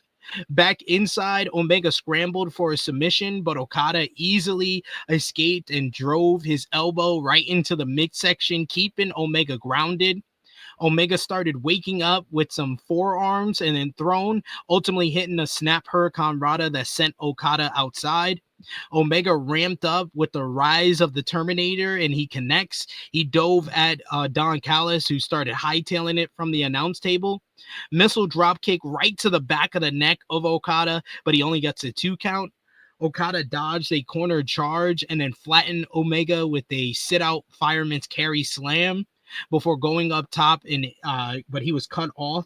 Both start trading stiff shots until Omega hits an avalanche Arari Shodown, which is a trapped leg superplex, which looked really brutal for Okada and Omega at the same time.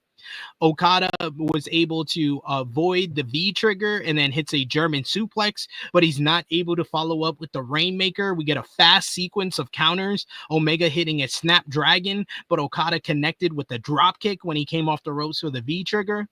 Okada started laying him out. He hits a body slam and then hits the flightless elbow drop right to the rib cage. Omega avoided the tombstone, but Okada changed levels and turned it into a gut buster, going right back to the ribs.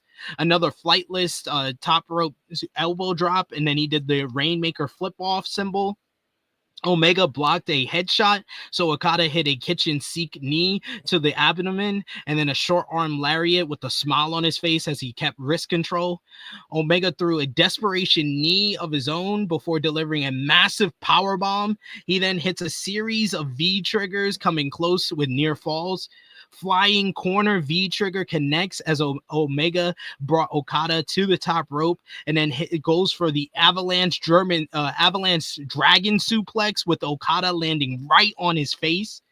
Omega fired off another V trigger and teased the One Ring Angel, but Okada countered it into a twisting tombstone. We get the discus lariat turning Omega inside out, but Okada only gets a 2. Omega was going for the One Ring Angel, but goes into cross Wrath, but he's not able to get the cover as he can't bridge up with the abdomen. Rocky Romero showed up on the apron, but Kota Ibushi quickly dispatched of them. Then I briefly thought I saw Trent Beretta, but Omega takes care of him. Callis tries to run distraction, but failed as Omega's able to finally hit the One Ring Angel. We get the 1, 2, but Don Callis takes the referee out of the ring to huge boos from the crowd. He stomps on Bryce Rensburg as well, and Omega is pissed. Ibushi checked on Bryce as Omega called for another official. Out came Aubrey Edwards sprinting out from the back. Omega hits another V trigger, but Okada's able to escape the One Ring Angel attempt, and he hits the Rainmaker for a 2 count. Both slowly rising to their feet and start trading forearms. Okada goes for the midsection again, but Omega catches him with the V trigger. Omega actually ducks the Rainmaker and then gets a inside cradle for a 2 count. Callis nearly dove into the ring on that attempt. They start trading some strikes as Okada then hits a tilt-a-whirl slam before hitting a second. He hits the Emerald Flosion and then picks him up. He hits another Rainmaker, which catches Omega flush. 1, 2, 3. Kazuchika Okada pins Kenny Omega and becomes your new AEW Unified Champion. He is both the Continental and International Champion in an absolutely tremendous bout. This is they have unreal expectations going into this matchup because they've had 6-star matches, 7-star matches, some of the greatest matches in pro wrestling history. And I know there's some people that's like, oh, this was the weakest match of their series. I think this is right on pace though with their G1 Climax matchup, which was their shortest matchup ever. This one was a little bit longer than that one, but I thought they went out there and they worked to their limitations, and they just went out there and had a slow built matchup that escalated, that was built on the rib cage problems of Kenny Omega, because it's a real life thing. The diverticulitis is a real thing that he can capitalize on and make as kind of the story of his matchups, and it was here. The selling was tremendous throughout from Kenny Omega with the rib cage, and Okada, man, he put on one of the greatest heel performances of his career. He was getting heat from this crowd. This crowd hated him. They loved Omega. They tried to rally behind Omega, but Okada was just too much for him. And Kenny Omega is definitely beaten down. He talked about it in his interview with Wrestling Observer. He's gotten so many injuries, so Okada was the right choice to win here. I love this matchup. I give it 4 3/4 stars. So like I said, it's not the 5 and 6-star matches that they put on in New Japan, but this is 7 years later since their last matchup, and Kenny Omega's been beaten to death. But I thought Okada was absolutely amazing here, and Kenny just knows how to lay out a story, and his storytelling is just absolutely superb, and it was in this matchup. Chris, what did you think about Okada Omega 5? Oh yeah, I thought it was great. Like you said, they're older now. I don't even think it's necessarily being older now, just kind of more working smarter to preserve your bump card, if you will. I don't know if you could answer me this, Sid. I actually wanted to go to be on one of those phone scrums that TK likes to do before the pay-per-views, but I was just way busy with work. I've been hearing from people saying that this unified title is gonna be a world title, and then I've heard people say no, it's not. But then when I've listened to TK in interviews, he said, "Oh, this is gonna be a very, very important title." But he hasn't really I haven't heard anything clear on that. So what the fuck is this thing, man? If you know, it's the unified title. It's basically like the 1B title. Okay. It's the, if you want to put it in WWE equivalents, it's the World Heavyweight Championship. Okay, all right, I can deal with that. Okay, thank you, I appreciate that. But yeah, the match was great, man. This is just awesome stuff, man. What did you think, Josh? I enjoyed the match. Really good match. Slow pace like you usually are. And I think that was like one of the complaints that I've seen from people that go, start off slow. I was like, have you seen their matches together? It's usually like that. They start off slow and then they pick it up. And this match was no different in regards to that. The only thing that was also different that we didn't get from the other one was like the interference. Is like, that's a different kind of angle that they went with, just because Japanese wrestling and American wrestling, how they do it here in the United States, it's a lot different than Japan. Where in Japan, it was more of like, it was just them two in the ring. Even when Kenny had his stable, there was no interference. Here you had Don Callis interfering. Obviously, there's a story there. So that's what made it not only that different, but then also Okada working on Kenny Omega's injuries, and obviously the main thing with his stomach. That was the main thing. So you kind of saw that he did break that down. And then, I thought the right person won. I had Okada winning, because I was like, this makes the rivalry even. 5 matches, 2-2, one, what is it? Draw, right? One draw. Yeah, one draw. One draw. And I'm like, this kind of makes the rival, it makes it really even. So I thought the right person won. I enjoyed the match. I really enjoyed it. Obviously, it wasn't going to be what we've gotten before, but it didn't need to be. And I still thought it was really good. Yeah, I thought it delivered. And I see, I think Isaiah's World, he says, never seen any of the Omega versus Okada matches, so I was looking forward to this, as it's been built as bigger than life and the best of the best, and it may have been overhyped for me. Felt super underwhelming. I think that you're doing yourself a disservice by just listening to the hype and not actually going out your way to watch these matches. If you're hearing all the hype from these matches, then watch these matches, and then I think you'll have a better kind of comparison to the two, and understanding that it's 7 years later. Kenny Omega's beaten down. He's had diverticulitis, had half of his rib cage taken out from him. But even with all of that considering, I think the storytelling was great in this matchup, and the selling was there. The selling had you gripped in, and this was another matchup on the card where you didn't know who was going to win. Like I would have bid for the One Wing Angel, except I saw Don Callis on the outside. I was like, oh, this is way too early for this to be ending. And Callis taking out the referee, it made sense, because I thought they would kind of do where he hit the One Wing Angel close to the rope so he get his foot on the rope, because no one kicks out of that move. And I can understand if the Don Callis interference took you out of it a bit, because this is the first time that Okada and Omega had any type of interference from outside people, outside of like Cody throwing in the towel in the second matchup. Yeah, I think within that aspect, I get it. I didn't mind the interference, because again, for me, it adds like another layer. But then also, Don Callis is there for a reason. You're not gonna get a match when you're represented by Don Callis while he's ringside, and for him to sit back and not do shit.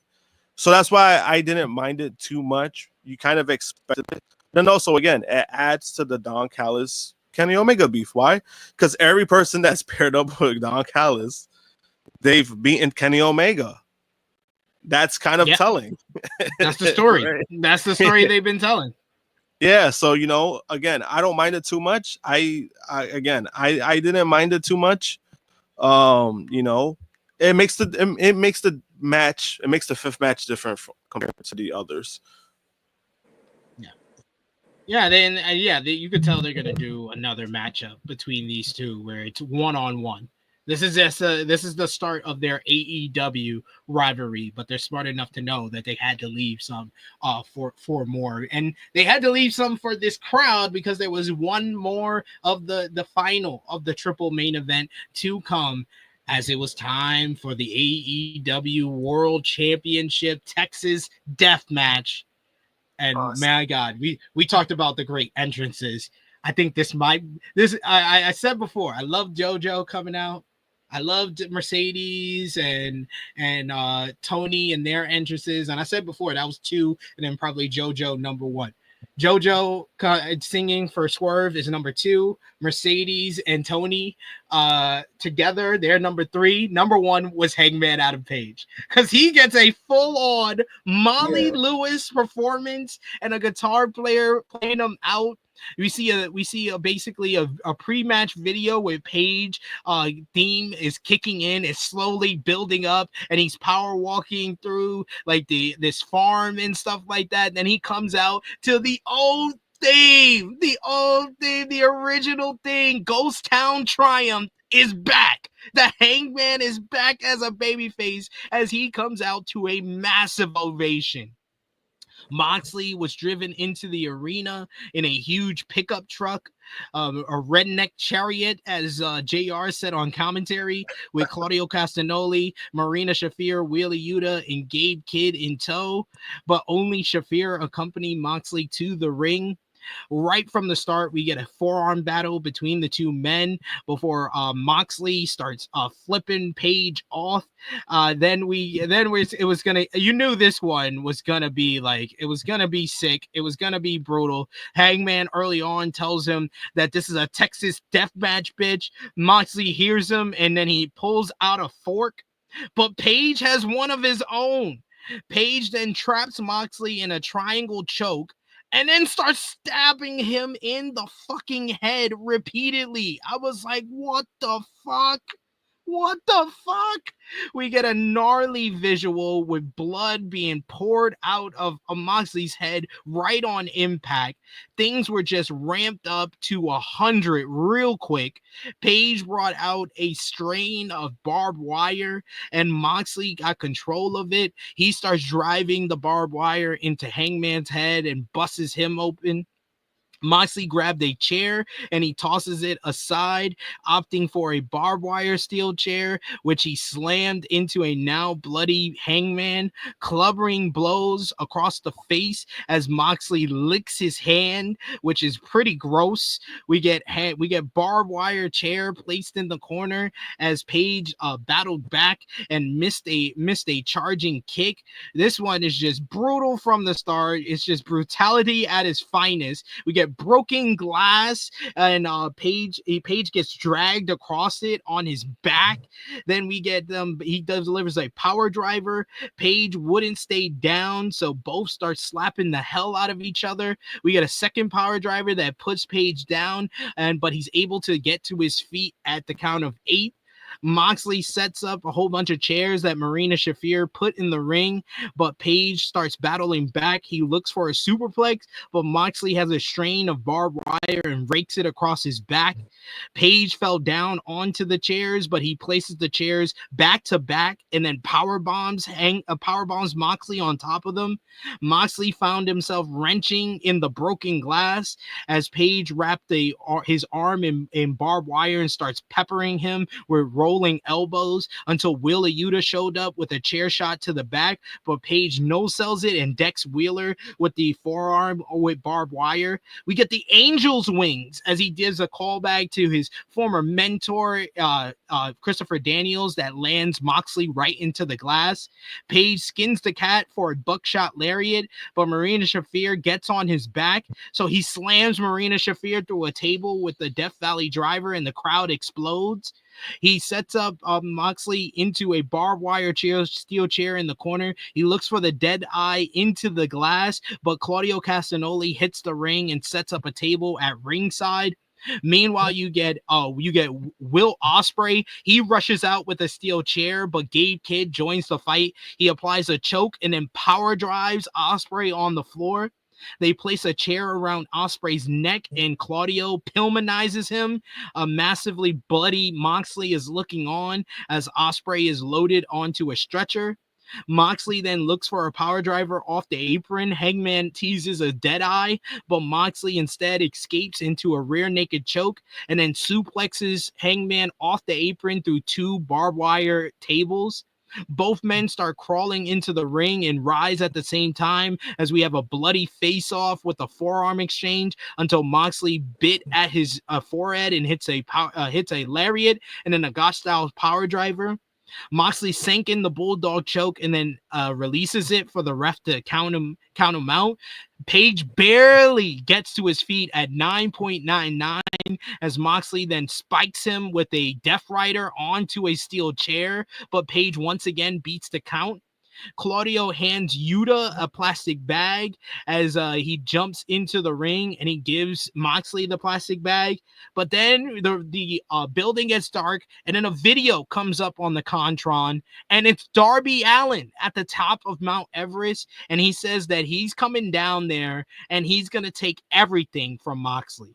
That distraction allows a certain someone in a black hoodie wearing a Blue Panther mask to deliver a Psycho knee to Wheeler Yuta. He takes off the mask, and it is Bryan Danielson, who gives a big yes chant to a huge roar from the crowd. He starts hitting yes kicks on Kid and Castagnoli. He takes both of them out with a double dive to the outside.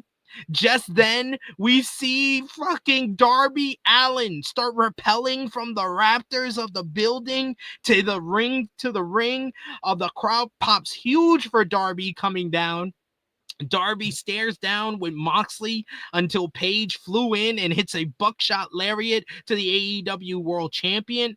Meanwhile, Darby then delivers a coffin drop onto all the members of the Death Riders. We get another buckshot lariat on Moxley in the ring as Danielson and Darby fought the Death Riders out of the arena. Page brought Moxley to the apron and he delivers a huge dead eye off the apron through a table at ringside. It looks like Moxley has been defeated and vanquished.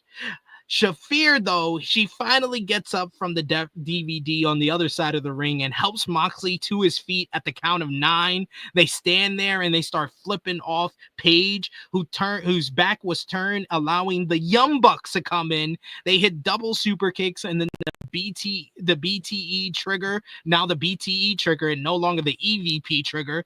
Moxley and Shafir threw a bed of nails into the ring. Moxley picks up Page and he delivers a curb stomp onto the bed of nails. He then follows up and he hits a Death Rider into the bed of nails as well. Somehow, some way, Hangman's able to get to his feet at the count of 9. Moxley demands Marina Shafir give him the key around her neck for the AEW World Title briefcase. She went to grab the briefcase from under the ring attendant's table, but as she's shuffling around for it, she has found herself handcuffed, and out from under the table is none other than Swerve Strickland's manager, Prince Nana. Then Swerve appears with the steel chain that Hangman left in his locker room on Collision. He lays out the Bucks with steel chain shots or with punches and takes them out of play. Then Page looks over at him. He looks at Swerve, who's got the chain in hand, and Swerve tosses the chain to Hangman. Huge pop from the fans. Moxley then stumbles back in. Page wraps the chain around his fist and starts punching at Moxley. He then wraps the chain around Moxley's throat, but Moxley's able to avoid being hung. Hangman then manages to hit one last buckshot lariat, with Moxley landing directly on the bed of nails. He then wraps the chain around Moxley's throat. He eventually is able to hang him across the top rope on the apron. Moxley is frantically, massively panicking. He's like trying to shuffle out. He's trying to get out, and he has no choice but to tap out. This place explodes in a reaction, blew the roof off when Moxley taps out. Hangman Adam Page has won the AEW World Champion. Jon Moxley's reign of terror is over, and he did it thanks to Swerve Strickland, who gives Hangman a smile on the aisle saying, "See you around, cowboy."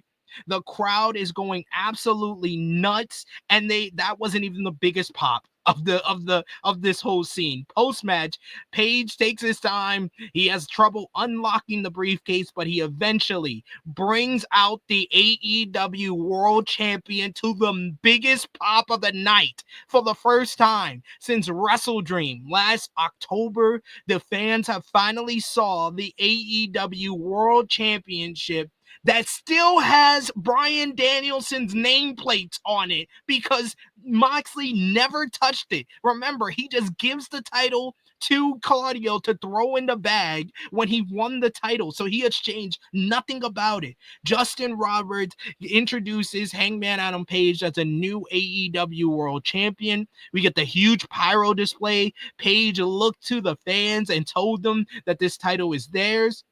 Excalibur said Page can now breathe a sigh of relief as they begin a new era of All Elite Wrestling as the show goes off the air.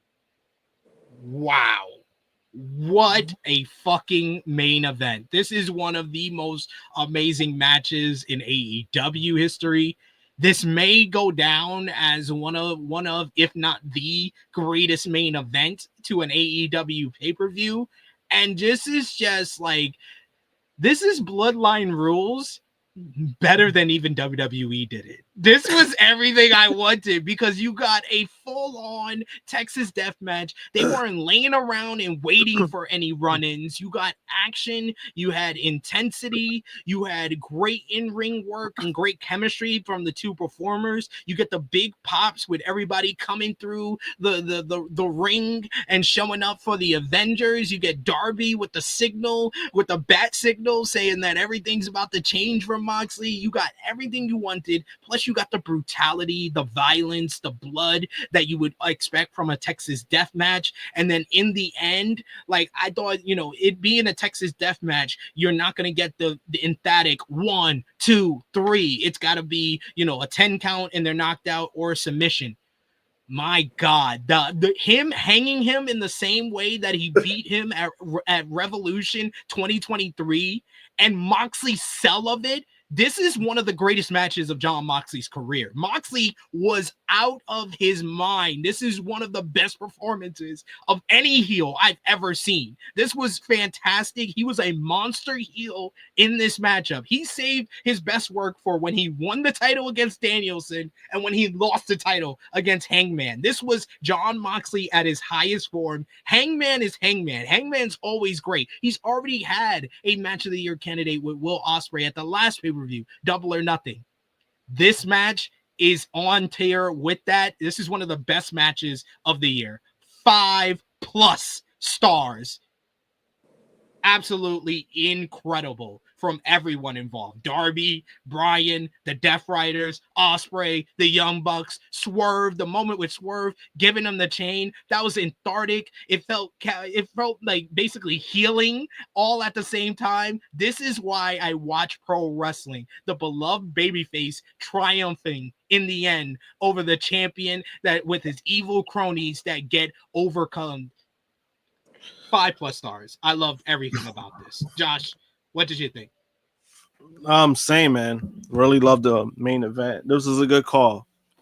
Like I said, when we had that segment a couple of weeks ago about like what's your main event, and I said if you got Hangman winning, this should be the main event. And obviously, it was the right call to do that.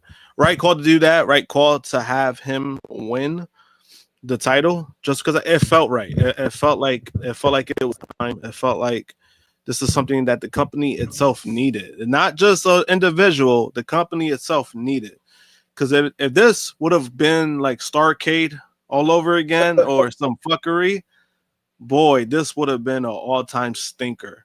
And obviously, hindsight being 2020. A lot of those things, that happened prior, like the Revolution main event, Dynasty main event. The last two pay-per-views, the main events have been fantastic. There's no complaints to that. But this was the right move in every way that they needed to make. For the match itself, I mean, it was fucking brutal. That spot where the first cut happened, where the first color happened, where he takes a fucking fork and just fucking mauls his forehead. Oh my god. That's another callback to Revolution 20. They Right. started and ended the matchup in the same way from the Revolution 2023 match. Yo, like that shit was, but it was a fact that they had the camera angle right on it. So there's no way you could hide, like, oh yeah, Mox cut himself. It was straight up like, don't. Like, what the fuck? I was like, yo, that was crazy. And then just seeing, I was like, oh my god, what the fuck is that? I like just watching it just because like it happened so fast. And it's like, there's no fucking time to prepare for that shit. But everything else, I mean, obviously, you know, like them working in the match itself, you know, Mox has always done well in these kind of matches because this is kind of where he's, you know, this is where he's made his career off of, you know, Tournament of Depths, you know, ZZW, you know, like all those things. So he's always, this is, I think this is where he exceeds at, in my opinion. And then also the run-ins, I didn't mind at all. I knew it was going to happen. But this is kind of a match you needed it for, right? It's kind of like what you said. It's like, oh, like this is like Bloodline Rules, but it was that's what it was, but it was just violent. And I think the run-ins, you know, I did like the fact that it didn't put music. I think you kind of had to go that route where it was just like everyone being focused on the match. You know, the fact that we had a Darby promo, like the video, I thought that was dope. Because I was like, damn, this man cut a full promo from Mount Everest. And they used that. And then seeing Danielson was really cool too. I was happy to see that. Taking him, like, you know, doing that, you know, it's very positive because it's like, oh, maybe we might get him back soon. We don't know. But the fact that he's doing these kind of things, that's a good sign, in my opinion, because that's what happened last time. So it made sense, like all the stuff he was doing in Ring of Honor, like those off-screen stuff. It makes sense because he was probably preparing himself, like, oh, let me see if I still could do it. You know, so that was cool to see. Darby obviously coming down from the Raptors was cool to see, and then him doing the coffin drop. Everything just felt different. I think that I mean, poor Will. He tried to run it and then he got stumped on by Claudio. I think he was the one that got the worst of it from everybody. And then, but then also props to Marina Shafir. Oh my god, like this whole, regardless of what people want to say about the Death Riders thing, this has worked out for her so well. Being in this situation, being in this spot, this is kind of what she needed. She doesn't need to talk. And then when she does talk, it's meaningful. You know, her just being a bodyguard, being a badass. This is what she wanted. This is what she needed to be. And I felt like not only she did that, but the fucking bump she took the fucking buckshot, and then she took the tape spot yesterday. I was like, damn. So, you know, props to her. But overall, man, not only the match was incredible, you know, but this is the right move. This is what they needed. Hangman is obviously the right choice. You know, I know they're going back between Will and Hangman, you know, but I do feel like Hangman was needed just because of not only his redemption arc, but like what the Bucks said this past week in the interview, he's the main character for AEW. He represents AEW. This is, you know, when he signed with the company, this is kind of the vision they had for Hangman. Like, hey, this is going to be like your thing. We're going to make you the star. And I think back then it wasn't so much. I don't think it was so much that he wasn't ready. It's just that because he didn't have that big fan base behind him yet. He had a lot of fans, but he didn't have like that big, you know, TV audience behind him. And now he's gotten to the point that you see that now he's that guy. Now you see people who didn't know him know who he is. And it's just, you know, it's a beautiful thing, especially to see where he's been at, you know, his career. Not only that, but, you know, him having the job that he did and then going full-time in wrestling for it to all work out. I mean, it's incredible to see. Kris? Yeah, man, this is an awesome match. I give 2 5-star matches on this show, and this was the second one for me, man. absolutely loved it. I love the storytelling match. Very easy to follow, especially if you've been following it from the beginning. Liked seeing Bryan Danielson come back. I've been hard on Darby Allin doing the Everest stuff. I just it's like what I mean for his own personal as some kind of like like flex. I get it from that point. I just never understood the purpose of it in a wrestling context, but he made it purposeful, so I'll give him that. And yeah, just see it Swerve at the end of the match, because these guys have gone through the ringer. It's like two comic book characters. It's like it really is. Batman and Superman when they were beefing, and then you have to find something's gonna bring you together, and the hatred for John Moxley is enough. And even like with Moxley, I was hearing some like bad takes by wrestling punditry, in my opinion, where they were like, have him be the one crowned Hangman. I was like, he's been the one doing all the destructive shit, Not saying he's beyond redemption, but not right away. I thought how it happened was fine. It was great.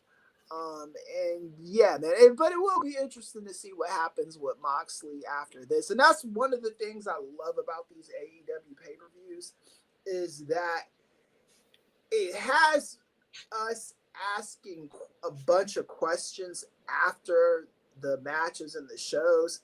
And I actually think the TV is getting to a point where it's starting to catch up with the pay-per-views as far as quality is concerned.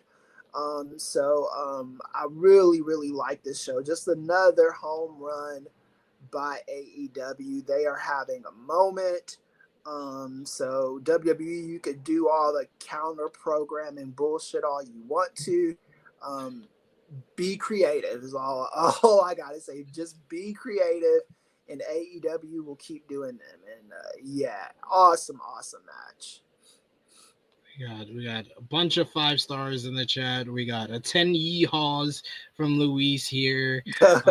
You got yeah, man. This was incredible. And I said I posted, like, I woke up slightly and then went back to sleep, but I woke up slightly middle of the night and I was like, I had a list of my top 4 matches for the year, and it was Ospreay, Hangman, Kenny and Gabe, Saya Kamatani and Tam Nakano from Stardom, and Toni Storm and Mariah May, Hollywood Ending. And I had to retweet that and post the Hangman and Moxley Texas Death Match, and I was like, a new contender has entered the chat.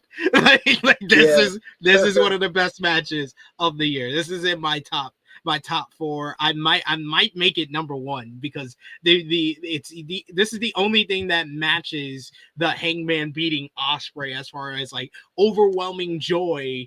And this time I was right to predict that Hangman was going to win. And we were all right to believe that Hangman was going to be the one, because so many people tried to manifest or say it was something else, or say that they were going to go in the wrong direction, or say that Tony Khan's not going to do it this time. And they stuck the fucking landing, and AEW feels like it's in the right place. And for all the bad that I said about the Death Rider storyline, for the moment of Hangman taking the title out the briefcase, it made it all feel worth it. Yeah, I agree. I thought that it did. It really did. And it was a lot of bullshit we had to sit through to get to it. Yeah, I mean, sometimes you need to. Sometimes you need to. But I also like the fact that how when he took out the title, right? Not only I've always believed that at least currently the AEW World Championship is the best looking title right now from any company, in my opinion. But the fact that this man put the title in the briefcase, never changed the plates, like that kind of telling too. I like the fact they played into that. That, oh yeah, as soon as he got the title, he locked it away, and basically just didn't give a shit. Yeah. Yeah. And then, you had Hangman crying. You had him like seeing the moment. You have him crying and then taking out the belt. Because I think Wendy was like, "Oh, look, he's crying," and then she was about to cry too. Love it. Love it. We got a couple of super chat donations over here. Thank you so much, guys. You guys have been awesome with the super chat donations throughout. You guys are great as per usual here on the channel. We got Christopher Kidd with a super chat donation who says, so Paige can only win the titles when his enemy gives him a nod of approval. I'm not mad at it. Glad the 3 main events delivered in their own ways. Hashtag AEW. Yes, like all of them had different stories. Like Mercedes and Toni was very heavy on the character work and just a big time like catches, kind of going back and forth and evenly matched matchup. Then you had Okada and Omega, which was really like your selling and story type of matchup that was really focused in on telling the story of Omega's diverticulitis and Okada going after Okada being this massive heel, the Don Callis insertion as well, leading him to the victory. Even with the Hangman, with the Young Bucks versus Swerve and Ospreay, that was like your bananas, insane, high spot type of tag team matchup that's balls to the wall action throughout. And then you had a more kind of story driven sports entertainment mixed with like old school 80s bloodbath all in one in the main event. And that's what makes AEW one of the best promotions that I think I've ever seen, is that they give you a smorgasbord of different types of wrestling, and especially in a pay-per-view like this, you got that last night on the show. Yeah, I agree. Sid, I'm about to sign on to another device and be back on the show because I think this tablet is no worries. So just bear with. We're still reading comments, so you got time, good sir. We'll see you in a bit. Just let us know when you're back. We got a super chat donation. Like I said again, another one here from Alexander Fitzgerald. Final call for super chat donations. If you want to show us some love and share your thoughts on AEW All in Texas, you have a final call for super chat donations. Alexander Fitzgerald saying, this was a feel good moment. The storytelling at the end with Swerve finally helping Hangman and Hangman opening the briefcase was perfect. Like the Swerve helping Hangman was therapeutic. It was like they came to the understanding on Collision, and despite Hangman saying that I'm not here to ask you for your help, he was like, I hate you, I still hate you and stuff like that. So he's not going to ask him for his help. But Swerve realizing that you have to put the past in the past for the betterment of the company, and Hangman winning is for the betterment of the company, that felt therapeutic. This hit all different levels of storytelling in this one. Yeah, man. It's just, man. It's like, it's one of those things where it's like, you don't know really what to say, but then it's like, because there was so much that happened, even the close calls, like the close finishes, where I always thought Hangman was one of the best at that, where it becomes to like 8, 9, and then he's always been one of the best at that. That is like it's kind of just crazy. I'm like, what if he was to just drop? Like, what if he doesn't get it on time? What's gonna happen?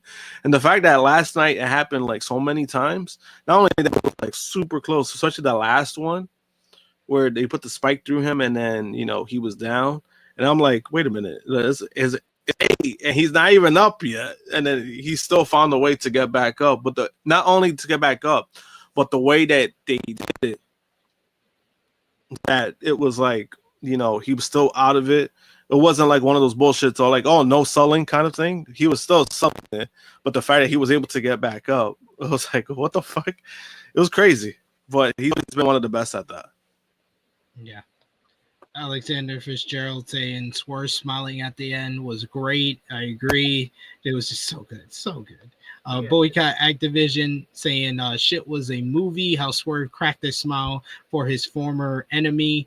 And Alexander says this pay-per-view had something for everyone and was great for any new fans watching the show. Yep.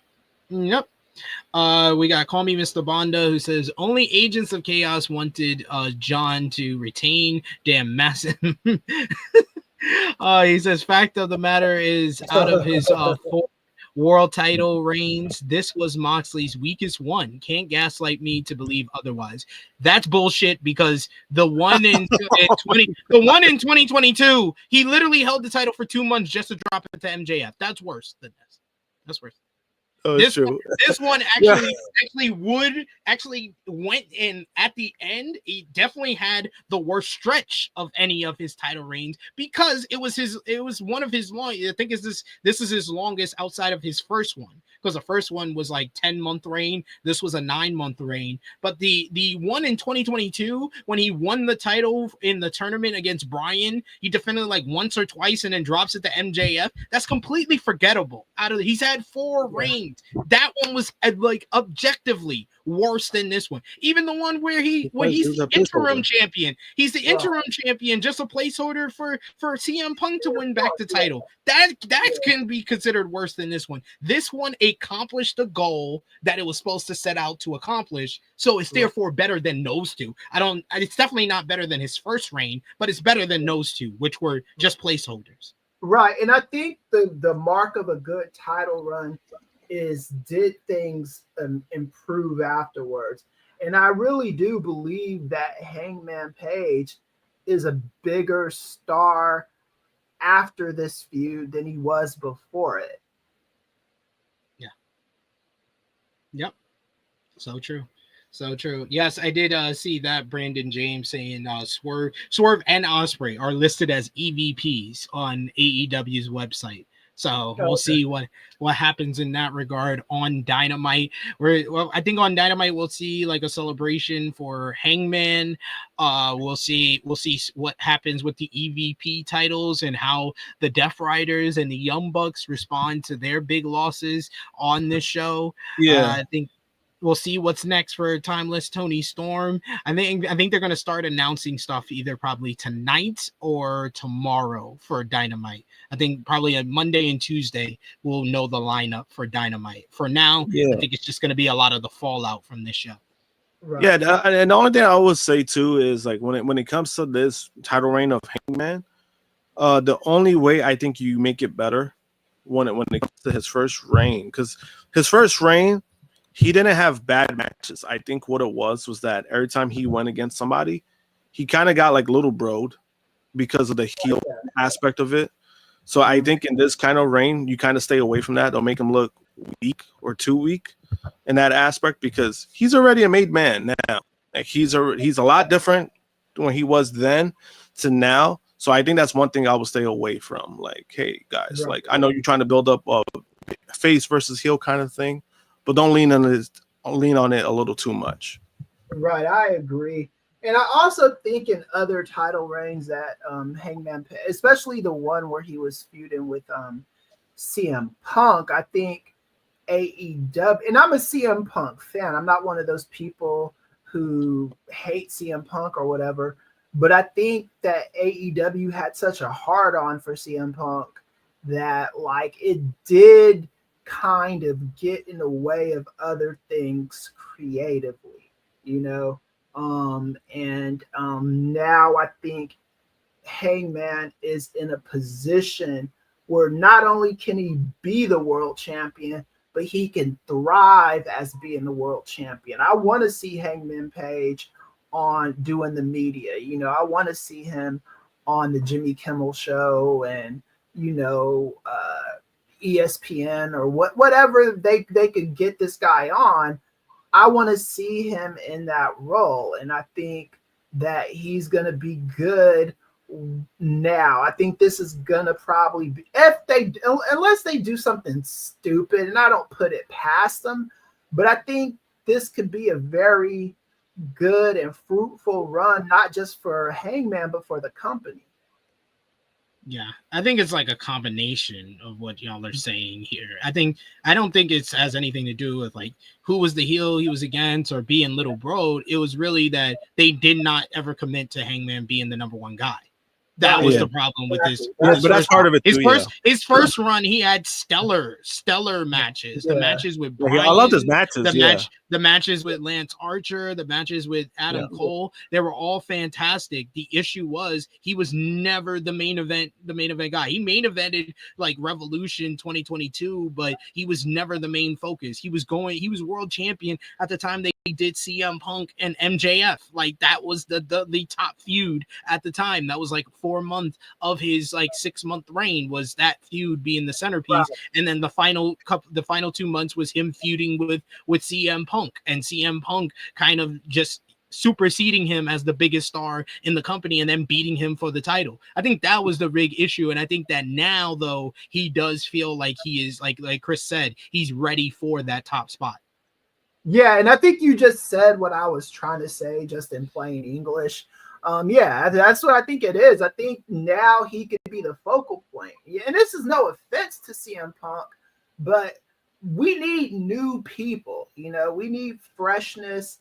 We need people we need wrestlers who believe in what Tony Khan's vision is, you know, not somebody saying, oh, this is the way I used to do it back when I was doing this or doing that. And Hangman Page is not a guy you got to worry about that shit with. So, yeah, man, he's in the prime position now. And I hope he gets a run. I hope it's not like, okay, now we're giving it to MJF. Or I hope he has the belt for the rest of the year and even into next year or something. That's what I want for this brother.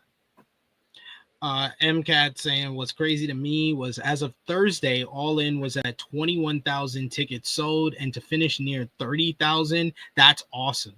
Don't tell me AEW isn't cooking right now. Like SB3 says, perception is everything right now. And I've been screaming it from the mountaintops. The perception war the pendulum has swung, and AEW has all the momentum when it comes to perception. They're not going to beat WWE in the ratings on Wednesday or tomorrow or next week or the next month.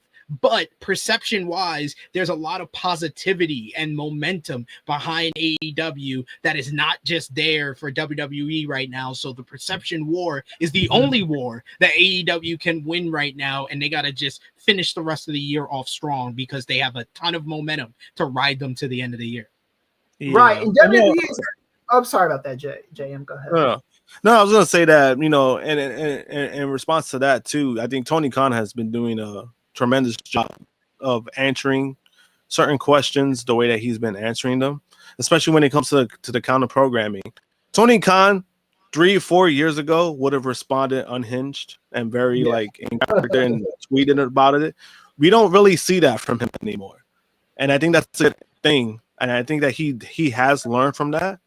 You know, media training. Maybe he's been doing media training, and you know, and his responses to it, I think, have been great because again, I think we all know you're not going to beat WWE, and I think he definitely understands that. But you could still be a strong number 2 and still make money. You could still do that kind of stuff because again, you know, the AEW alone is worth over $2 billion. So you know, you're never going to catch WWE, but you could still be successful with what the type of wrestling that you're doing because you're still an alternative to what the main company is doing. Right. I think with WWE, as far as this beating WWE narrative and stuff, the way you beat WWE is you let WWE beat themselves, if that makes sense. WWE is playing the capitalism game right now. This is what they care about. They're playing the, oh, we're in Saudi, and oh, we're moving WrestleMania from New Orleans to this place because we could get more money out of it, and we're counter programming, and we're better than AEW doing all. It's you know, tell me you're insecure without telling me you're insecure. They're doing all this bullshit. They're playing the capitalism game, and that is more important to them than the on-screen product at the moment. They can try to front like it's not, but it is. In AEW, they have a vision on making a good product. And when you are doing that, things will start coming, things will start happening. You don't chase virality or viralness or whatever the fuck you say. You don't chase it. You put your shit on and you will become viral. And that's just how it's got to be. And AEW is doing an awesome job at that at the moment. Absolutely agree, but we got to finish up things here, and it's time for our final verdicts on AEW All in Texas 2025. You guys in the chat, let us know your match of the night, your MVP, your LVP. What did you give the show out of 10, your moment of the night, and whether you gave it a thumbs up, thumbs down, thumbs in the middle. For me, Kris, and Josh, in 3, 2, 1. Thumbs up, big thumbs up for me. All thumbs up across the board. Josh, out of 10, what did you give All in Texas? I'm gonna give it a solid 9. I thought it was a really good show overall. I'll give it a 9. Kris? I'm gonna go 9.3 because I really like this show, even though I didn't get to enjoy a bunch of it live. What I was watching this morning was great, and I'm going to go back and watch it again and take it all in. I'm going to even go and watch TK's press conference from last night to see what the scuttle was. This was an awesome show, man. I absolutely loved it.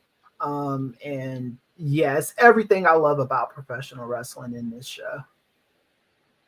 Yeah, I'm going to have to agree with y'all, and I'm going to go 9 out of 10. This is one of the best shows of the year. I think the only other show that I think is on par with this or it might be a little bit better is Double or Nothing. So back-to-back, they've had 2 show of the year candidates from AEW, and you guys seem to agree on our community tab. We've been doing it for the last month and a half or so, where we ask, what did you think? And we give you the 9 through 10, 7 through 8, 5 through 6, 1 through 4 option. As of right now, 47 people have voted and 77% have it at 9 through 10. And you guys in the chat seem to be on the same page. Chuck Berry's gives it a 9.5 out of 10. We got MCATs who gives it a 9 out of 10. We got a bunch of people giving their MVP, LVP matches of the night. Power Driver Finisher goes a 9.5 out of 10. Alexander says 9.5 out of 10. Yeah, I think it would read like a 10 out of 10 if it wasn't so long. I think if they cut like an hour, like you cut like a couple of minutes from the men's casino gauntlet and the tag team title match, I think this is like a 10 out of 10, 9.5 out of 10 for me. Like, I'm really high on this show. Who was your MVP for the show, Kris? My MVP for the show, Jesus Christ, man. Got to be asked first. But because that's a singular person. I'd probably you can have co MVPs. Okay, cool. So I'd probably give it to Mercedes and Toni because I thought the match to me it exceeded expectations. And like I said, I predicted Mercedes to win, but I don't think there's anything wrong with Toni winning, especially if they're telling the story that I think they're telling. And more important than anything else, I'm just looking forward to see where everything goes with that. So those are my co-MVPs. Josh? MVP, Hangman. MVP for me, I'll go co-MVP for Timeless Toni Storm, Mercedes Moné, and Hangman Adam Page. The LVP for the show. LVP, who you got, Josh? LVP. By default, I'm gonna go with Christian Cage. He lost his family in the middle of the ring, and his best friend almost had him concertoed. Kris?